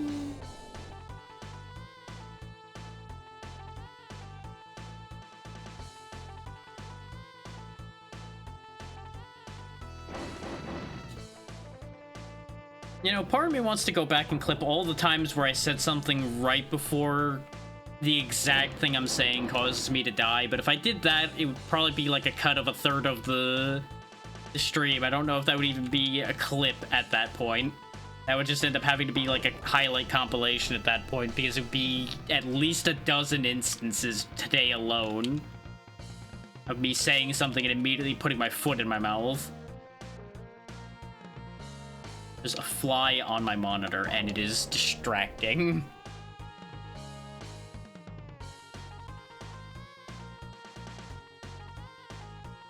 Like, it's not a little fly, it's one of those horrible big flies, and it's just like, you know, could you not be in the middle of my flying section?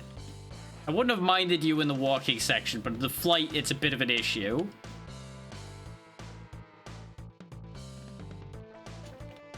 I guess he's trying to teach me how to be a better pilot, because he knows how to fly. Honestly, if I had died for that, I would have actually accepted that. I think we just crashed our plane into there. Yep, we sure did. Now, what's with the fucking biplane strafing me? The hell? Oh, more disc ladies. Ow. Like, I would have expected to be getting strafed by biplanes if this thing was a blimp, not this, like, fancy, almost spaceship-looking plane they've got here. And they've got a gun turret with just a little bomb thrower on it for some reason. I love some of these designs. They're great. But at the same time, I'm just like, but why is this here? Why does this exist? That's the kind of goofy shit I live for in machine design, but at the same time, it's just like, okay, but you could have just done this and avoided needing the weird, like, spindle arm. That's the two sides of my brain fighting with themselves, as usual. It's like, okay, the practical brain's like, what the fuck are you doing? Do this. It makes more sense.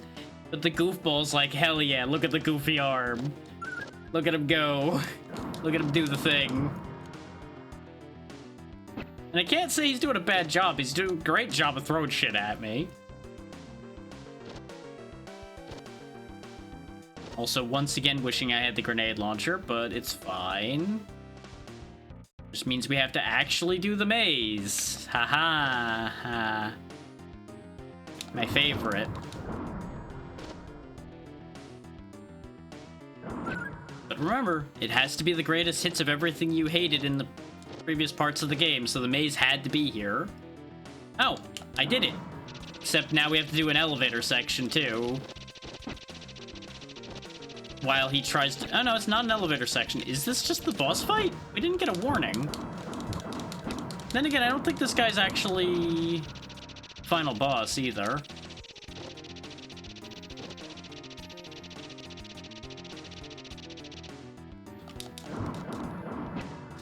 Well, he hits real hard. I'll give him that. On the bright side, he can only attack on set paths because of the wiring in the room. And as long as I'm not centered enough, he can't hit me with his punches. So his pattern really is sublimely simple.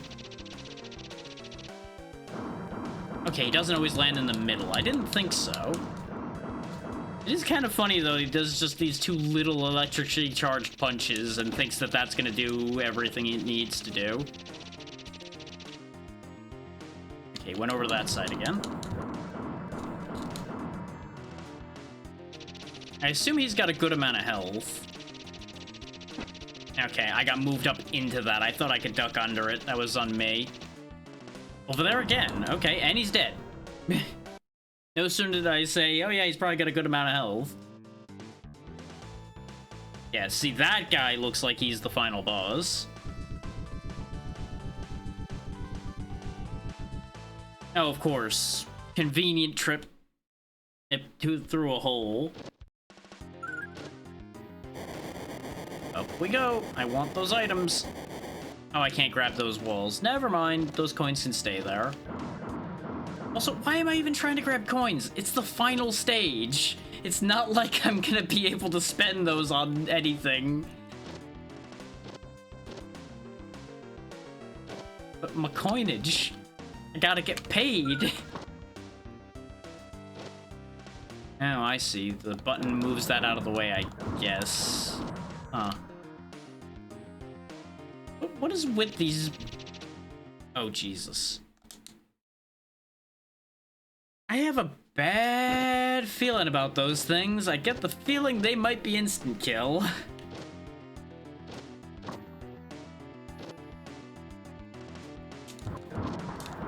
Is it time for poorly thought out final section?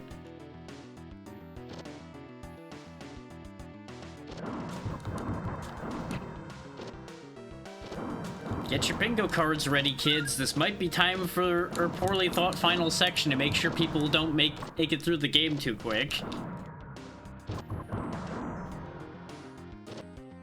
Because honestly, the whole of this world has been fairly reasonable. Like, it's had a couple real nasty bits, and then it's been mostly fine.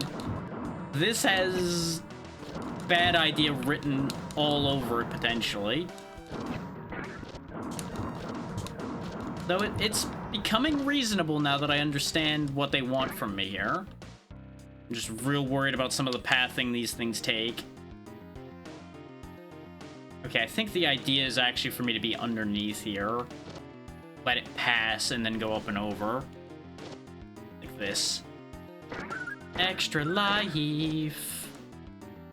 At least they give me a life in here. Like, that is probably the biggest thing I'll give them a constant credit for, is they give you plenty of lives.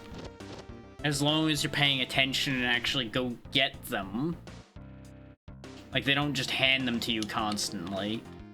Outside of a couple areas where they're just literally right in your path. Those are usually, like, the worst sections of the game. And yeah, if we had the grenade launcher, we could have actually just busted through there and left this section, like, immediately.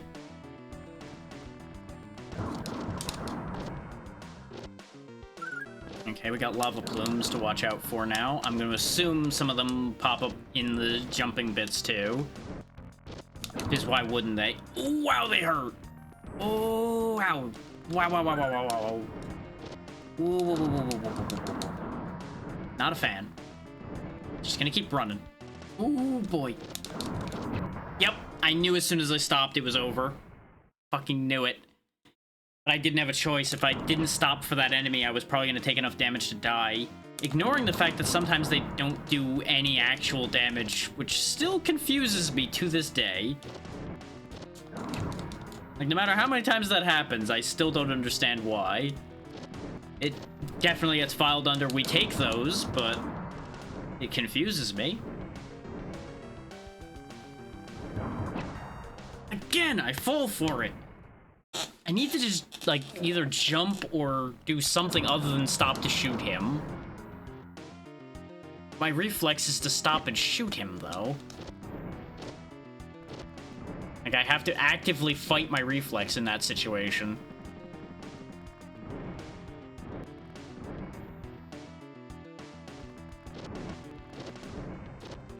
And of course, you know, evil living in a volcano seems about right. Yeah, I know where the lava goes this time. Yep, there's the jumping bit that has the lava. Oh, that's brutal. Oh, that's so fucking brutal.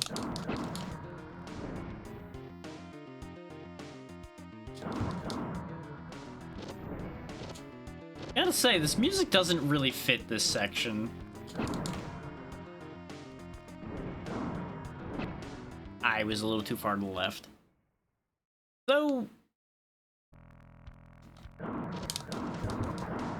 I just had a realization. Has it been playing the same song the entire time? I've really not been paying attention to the music. Like, I've been so focused on what I'm doing that I think I just completely ignored the music the entire game.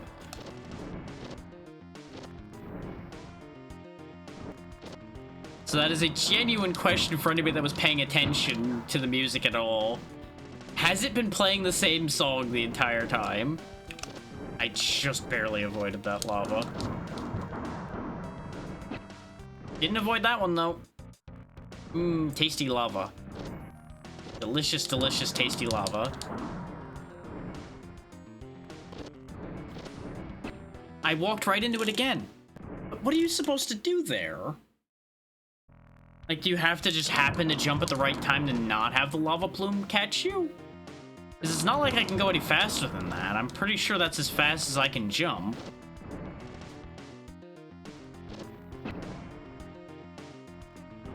And I can't even say, like, oh yeah, I'll just tank the damage from the lava plume. I would have to basically get there without taking any hits. Out of an interest in not getting screwjobbed here, I am going to put a save state down here. Because here's the thing. If I have to redo this whole section, that's okay. But I really don't want to have to redo literally everything we've done there. This world is really long.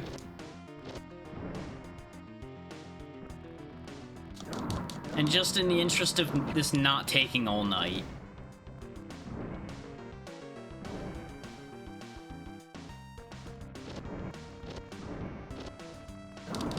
Is for all that I gave them credit for giving a decent amount of extra lives, you know where an extra life should have been?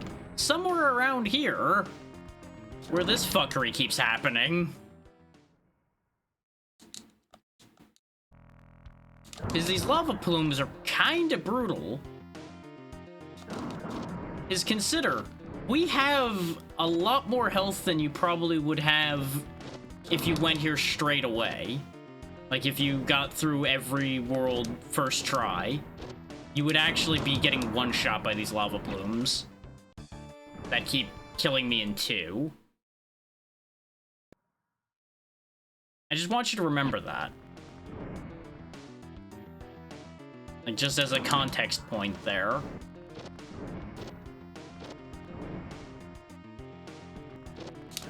So you understand just kind of how fucked this is.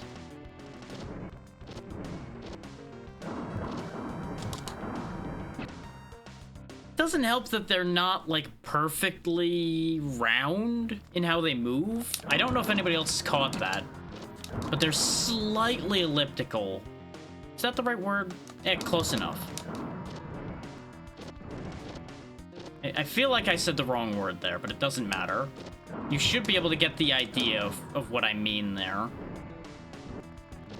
Just by filling in what the word was supposed to be. Those that know those words better. Like, now that I'm trying to actually duck under them, I feel like I'm just making horrible mistakes.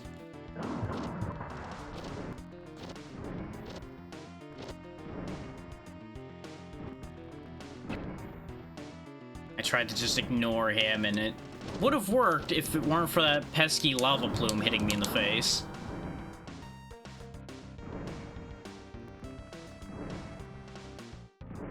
Because of the nature of the timing now, I need to dodge this one. Now, does something reach me here? That's the mistake I've been making. I thought a lava plume hit where I was standing before that jumping section. There isn't actually one. It just looks like there would be one. I played myself again, which is no shock. That's like 90% of my deaths in any of these is I trick myself into thinking I need to move more urgently than I do.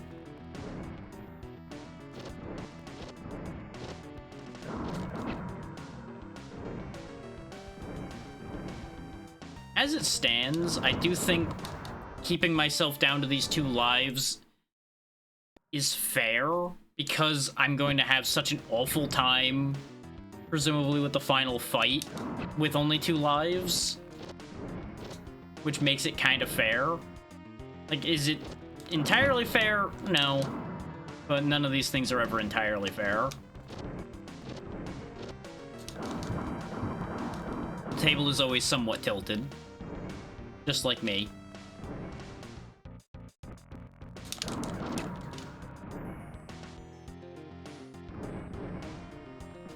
I think that's the key, is I follow the lava plume. And of course that was the end of the area. Of course it was. Oh, there's more? Oh, and it's a really short timed section, too. Yikes. Which makes sense, though, because they're giving you a bunch of items here. They don't want you sitting there and just hoarding everything that's here. What would be great, though, is if I found literally a single extra life on my way up here. There's gotta be one, right? There's gotta be an extra life somewhere in here. Okay, we have 0. We're good. You know, this is timed, but let's just take our time and climb up. Because if there's an extra life, it has to be up in this corner. Yep, there it is.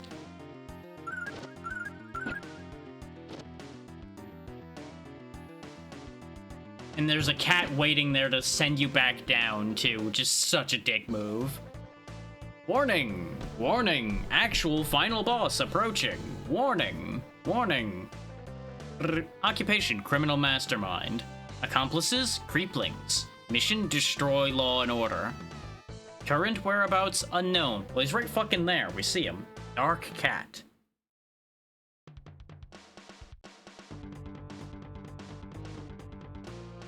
Oh, interesting. So am I fighting you, or am I fighting this, like, abomination here? Or is it technically the answer being yes?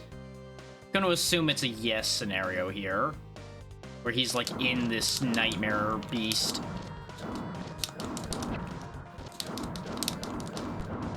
Okay, broke that arm off. Really now? Really? You're just gonna drop you into the lava?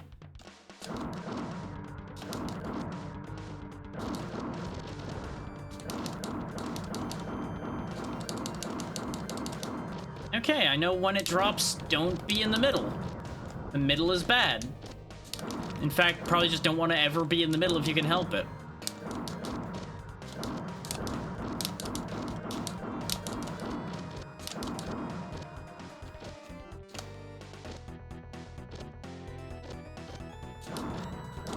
His little remote controlled beam here is interesting. Okay.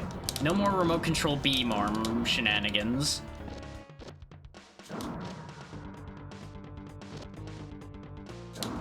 I do have to wait for the platform to rise up, though, to be able to attack him. Okay, the head's gone now, too. What are you gonna do now, big guy? You gonna fight me yourself? Okay, sweet. Wait, is this really gonna be your attack strategy? Just kind of like Beyblading around without the spinning? Oh, nope, he's got a laser gun. Not a very effective laser gun, but it sure is a laser gun of some description, I guess. Oh! So that's gonna be your bit here, huh? That's gonna be the bit that ends this fight unfavorably for me. Is you breaking the platforms. And I died. God damn it. I misread the angle on the laser. I thought it was gonna come back up. Oh, now we gotta go do the lava again. But I think if we can just get through here without losing a life, and then we gain another life on the way through, since we know where there is one now, we should actually be in a solid position to win this. The first phase of that fight's not bad at all. I thought I measured that. Just take the kick, it's fine. Follow it through. Don't let him hit me, and we're good. Now, the key to this is we climb up. We learned that. Climbing up is the answer here. Thing is, we are in shambles right now health-wise, which is not gonna help our cause.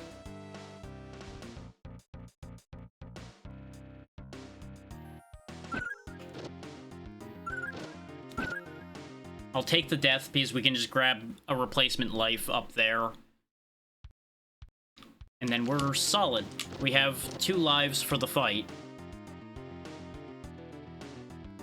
But I'm gonna leave that save state in the lava area as a penance point. This way, it's not just me making a save state right next to the boss fight. This way, you guys get to see me suffer a little bit. Because I know that's what some of y'all are here for. Alright, well, just climb the rest of the way for safety. That way I can bounce off him and we're good. Okay. I should be able to get through the Dark Cat fight, though, without getting hit too much until the second phase, I think. Like, occasionally I'm probably gonna get clipped by the blue laser and the remote beam. I'm gonna do my best not to.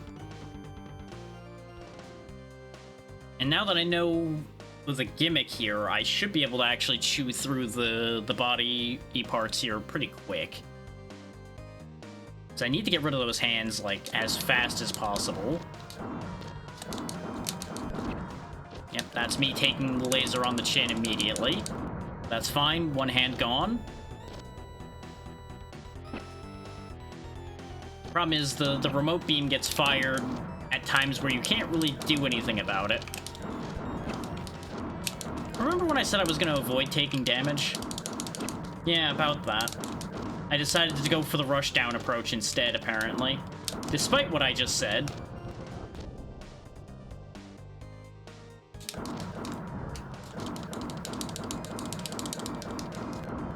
There we go. You can definitely rush those parts down, as you can see, but I think I don't have enough health for this part, particularly. It's just the contact damage alone is gonna do us in before too long. And he takes up too much of the arena to completely say you'll avoid contact damage.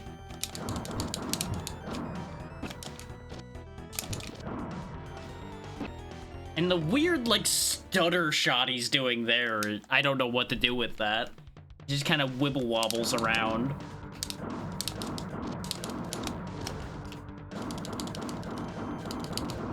An arm gone? I fucking couldn't jump. That's part of the problem with the way they designed this, is you kind of get screwed because the simple reality is the way falling platforms work in this game, or at least seem to work in this game, mean that you just can't avoid that fate.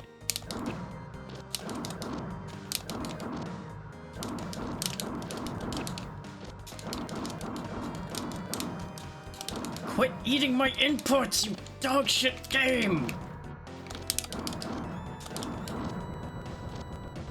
It was just not letting me jump and shoot. It just was stuck on shoot for some reason. Well, we're in the exact same position again, so that's fun.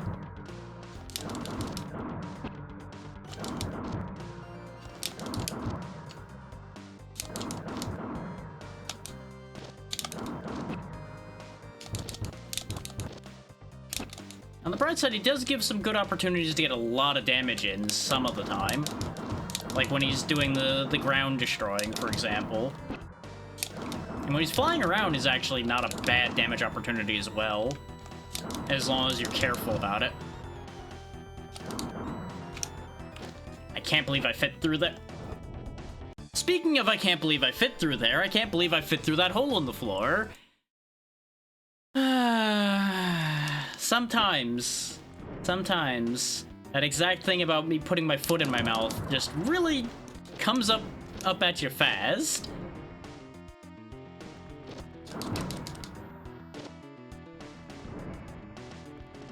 The delicious taste of hubris.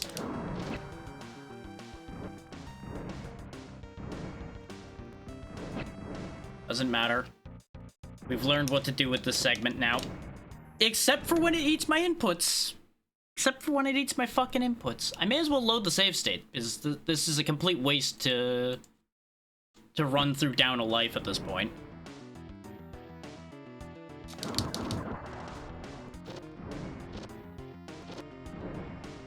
Like, I'm trying to find more ways to do this more efficiently. And the best thing I'm finding is actually taking the hit from the flyers. Unless you happen to do what I just did there, which is manage to actually dodge them just in time.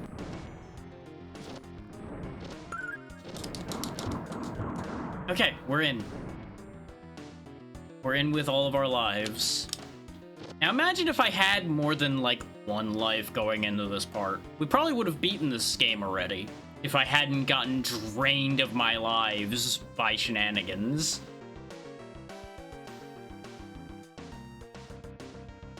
Because I can't say that this final stage or that final boss really are particularly bad or anything.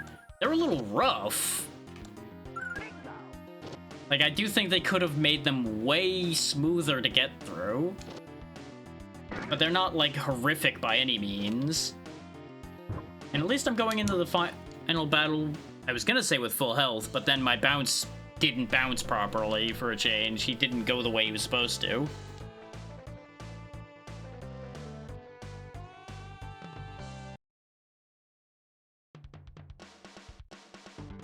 Alright, let's see how it goes this time.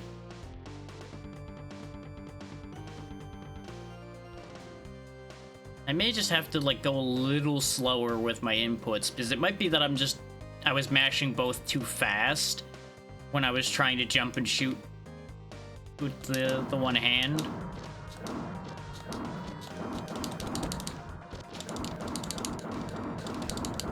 Okay, one hand down. Now I'm stuck here, though.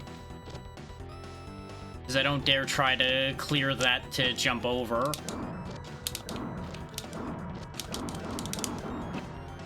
There's the input again, because I definitely tried to jump away from that, but it just wouldn't do it. Now this part I should be fairly safe.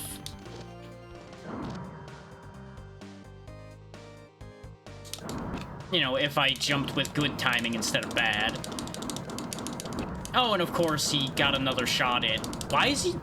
He just started just going for it at the end there. I guess when it gets to low health, it just starts spam firing? That kind of blows. There's that contact damage, ruining my whole plan. Oh, and he just went for the laser twice that time, because I just kind of gave up a little bit, I'll be honest. At that point, because it's just like, you know, I'm already fucked here. It doesn't help that these little steps are very easy to slide off of. Hey, it just kind of looks like a Halloween decoration, if I'm honest.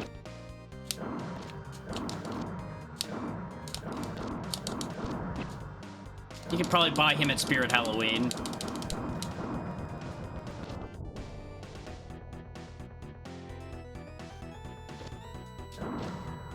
Up, please. Wish to kill.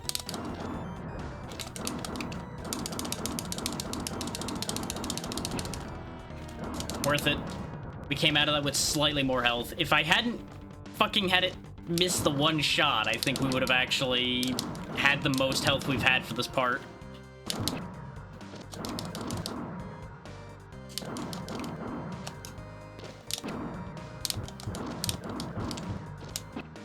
Nope.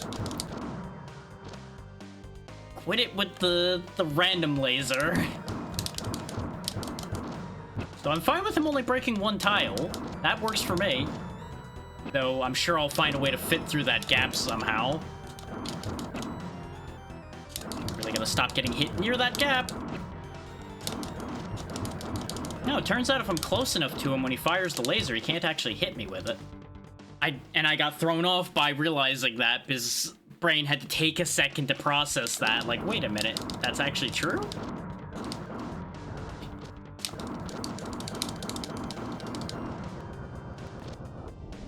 Okay, time for serious lock-in moment. I say as I get hit more times. The fucking input eating on the moments where it fires that beam really sucks. Like, I genuinely want to see if somebody playing this on actual hardware has that problem, or if this is like an emulation slowdown issue, which it shouldn't be, considering our hardware is well capable of running this, but emulation's fucking weird sometimes. So that's an entire possibility that some of the input drops are the emulator being stupid.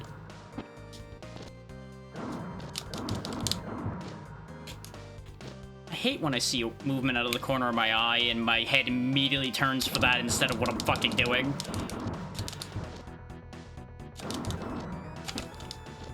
It happens a lot. I would like y'all to know that. In case you haven't figured that out a long time ago. I'm actually, like, shockingly easy to distract in certain circumstances.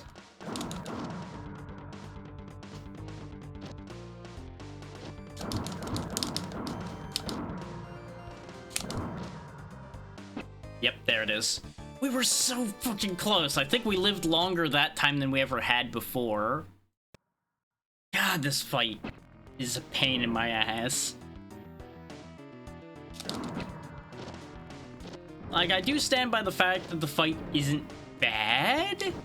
It's a little long for what it is, I think. Like, I think he does have a little too much health for his own good, but they have to have him have a lot of health, otherwise he wouldn't be able to actually make a credible threat with the breaking the floor move. So it'd be pointless to have him even have that move if he didn't have a decent amount of health. The catch to that being, I'm fucking 15 levels over the level where you get the best weapon. He should be dying faster than that, realistically. Like, killing him should be not an afterthought, but at least more convenient than that.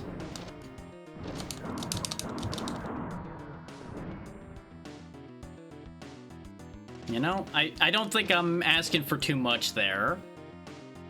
And for all I know, there's a third phase, where he's, like, on the ground, not flying around in his stupid little disc.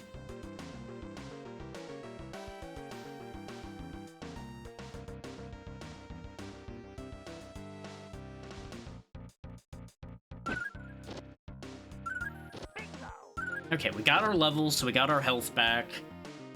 Now we can just climb up, do the thing.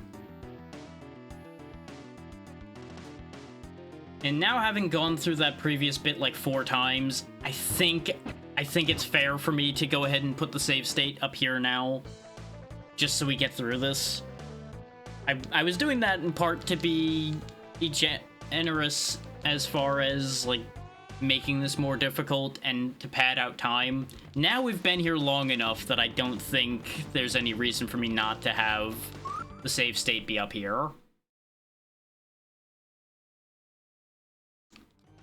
If for nothing else, just so this ends at some point.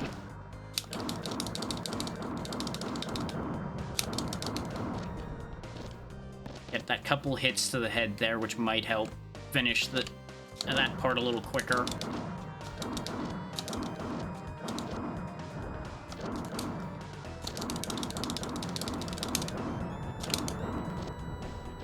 The only problem is that is probably going to make the hit shoot faster.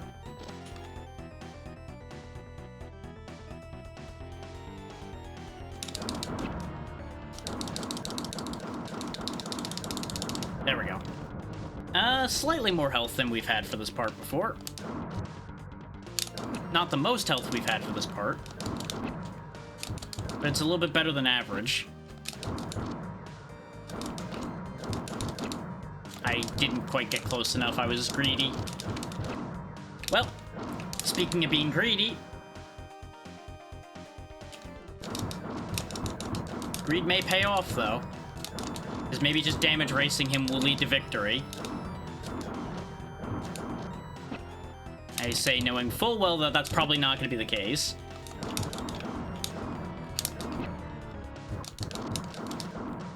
Yep, because I spaced wrong again. Ugh. I wish I could move and shoot. Moving and shooting would make a massive difference for this as well. Just in terms of things to give you better control.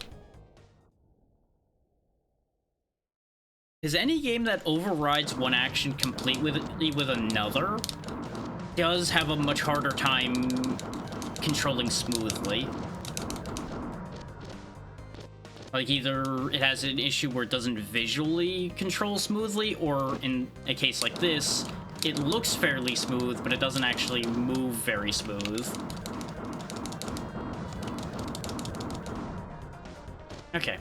We clocked some good work there. I just need to get up there one more time and it's over for him. And if I just stand right here, I'll get lifted right up to the head. I'll get shot, but that's fine. We still came out of that with way more health than we usually do. Go ahead, hit me with your contact damage, your minuscule little fucking baby contact damage.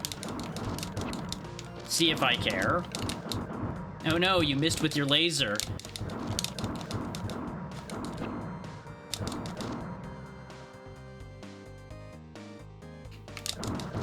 It's really bad that he's opening holes in the middle, but that's fine. He has taken so much damage. Don't you put me down that hole. Don't you fucking do it.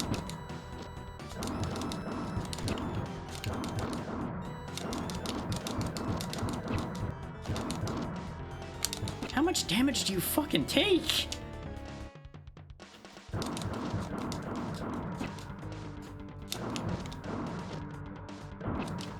Cool. Got him. I literally was that close every time. Like 3 or 4 more hits on 90% of our attempts and we would have had him. Oh, that's so bad. All those times where I hesitated was just enough for that to fall apart. We did it. In just under 4 hours, too. World 5 clear. 2 up. Unnecessary 2 up. This has to be the last world.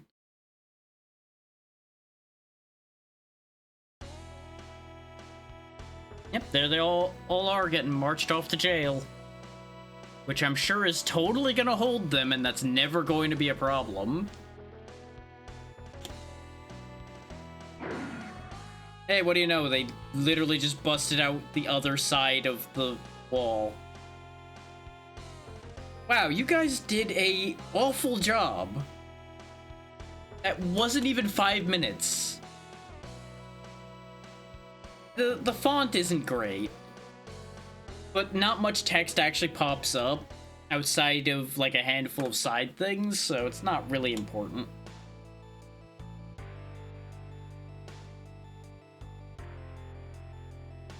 Like, I've definitely seen worse.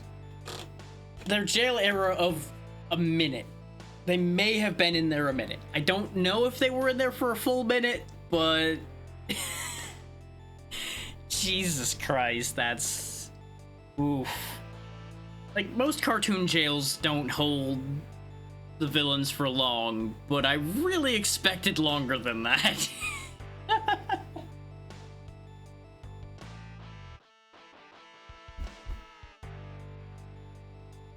Like, that is comically bad at that point. Which is the point, I'm sure. But that's still our game for today completed.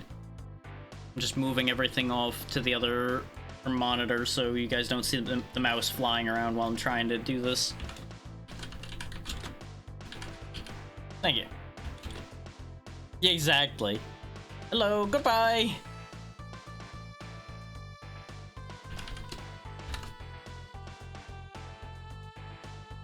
Like, don't get me wrong, I'm sure they'll be back in there before long, but they'll probably be right back out the door again just as quick.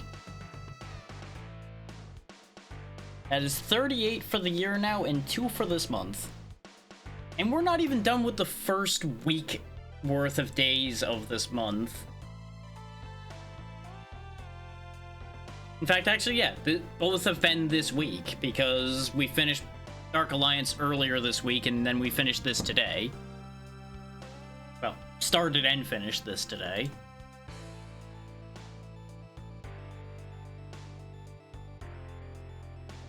But we are 4 hours in, so I don't think I'm going to try to find a second game to try to get through.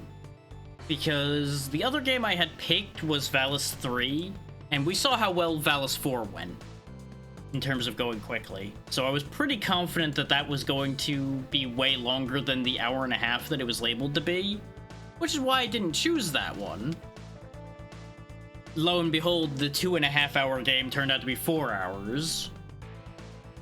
So it ends up looping back around to, well, what the hell do I know, right? But this did all stem from things not actually going the way I thought they were going to go anyway, so it all kind of comes full circle in that regard. As I said, I'm more than likely going to do Baldur's Gate Dark Alliance 2 on Monday and Tuesday. It will more than likely just be me, because I did not get a resounding response regarding the game. I will try again over what's left of the weekend to try to get somebody, but the odds aren't great. Total time 144.56. That does not seem entirely right, but we also used the passwords repeatedly and save stated a couple times. So that time definitely could have been higher, but I think since we would have been using the passwords, it probably would have been the same amount of time, give or take.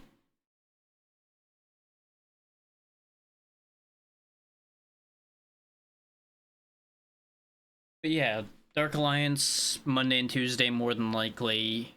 Then Thursday, I don't know what I'm gonna do yet. It may very well be, like I said at yesterday, the Lurkit stuff I have sitting might be cleaned up that day. Friday, we should be back to Abiotic with Melon. And then Saturday should be what I thought was gonna be today, but I got my days wrong. Like, it was a mix of, I got my days wrong, information wasn't super clear, etc. We're not going to go over all that again. Things were messy.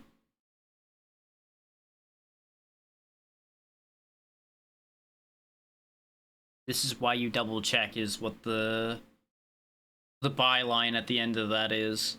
Always double check to make sure that you know what the dates and everything are.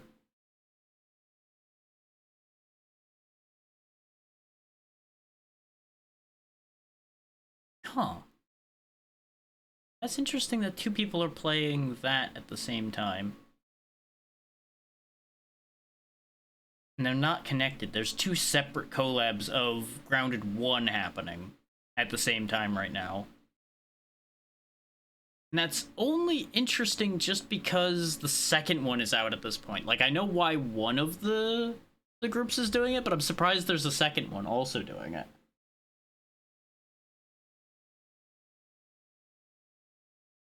And I just find things like that interesting.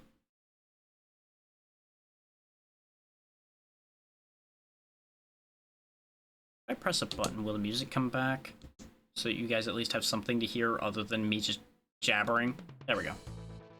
This way there's at least some background sound while I figure out where we're going. This is later than I usually am rating out, but I have a good amount of people on. Like, a really good amount of people.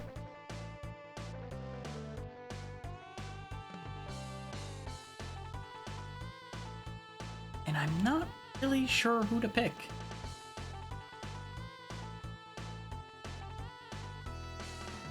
Like, part of me wants to go to somebody that might actually recognize what we're doing, but I find that unlikely that anybody will even recognize the game. They may recognize the show and ask questions about that, which I won't be able to answer. But I don't think very many people are gonna recognize the game. Also, did they just do... I feel like they just did a move that I didn't figure out how to do. Yeah, what's that dash move? They're doing so many things I didn't know how to do. I get the feeling the game may have been easier if I had known how to do any of those moves, if they weren't, like, awkward button combinations to do them. It's like, none of your basic, like, up and attack, down up attack, for the most part, were doing anything. I even tried doing goddamn quarter circles and nothing happened. So I don't know what the button combinations they wanted were. but they were certainly something.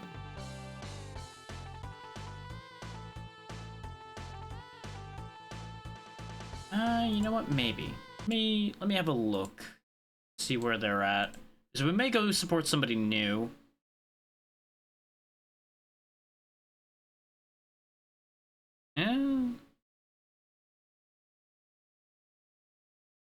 They may be getting ready to wrap up. I can't tell because I'm stuck in ad hell. But I want to figure out what's going on here because it will complicate my decision here. Doesn't look like they're ending.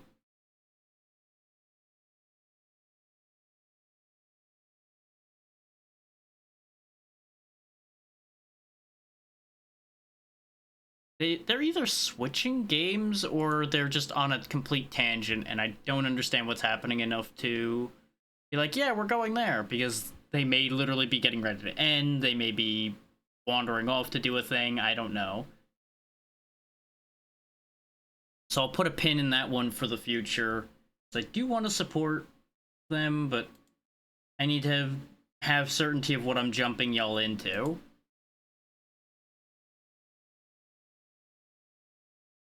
Especially this late in the day, because I don't know if I'll be sticking around over there for too awful long.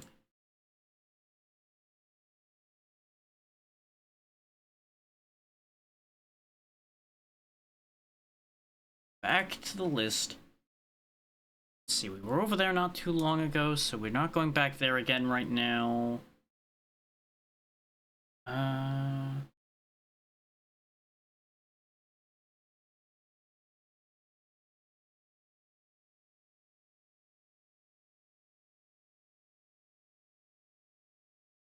Why is this always such a complicated decision to make? Answer, because I'm bad at making decisions quickly. we don't talk about that part out loud.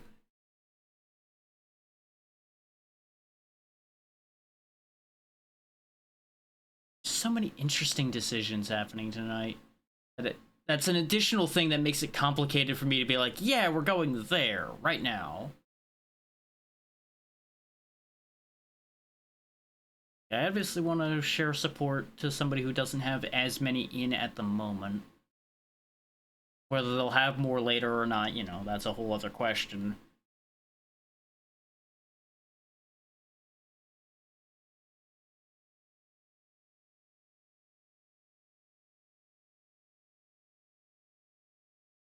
Did I finish talking about the upcoming week? Yes, I did.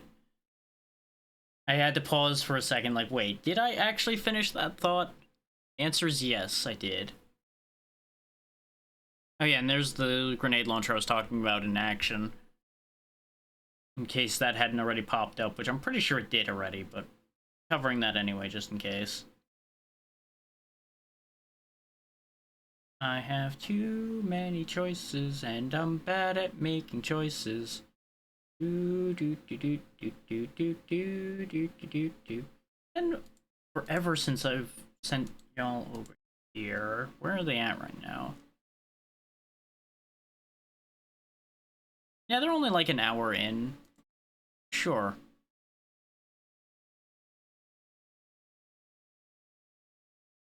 Of course, there's a fucking ad playing now, but it's fine. We'll go see Katharina Game, who's playing Party Animals with her group again. They do a lot of group stuff here and there, so... You know. But Kath has always been quite wonderful anytime I've interacted with her, so... That will work perfectly. So, thank you all for taking the time to be here. We already talked schedule and everything, so we don't need to go back over that. I feel like there was one other thing I was going to add before sending y'all off, and I don't remember what it was at this point, so we're not going to worry about it. I'll cover it on Monday if it's something important. I will probably remember it by then. If not, it wasn't important. Doesn't matter. Yeah, be good to Kath, and I will see y'all next time. Good night, everybody.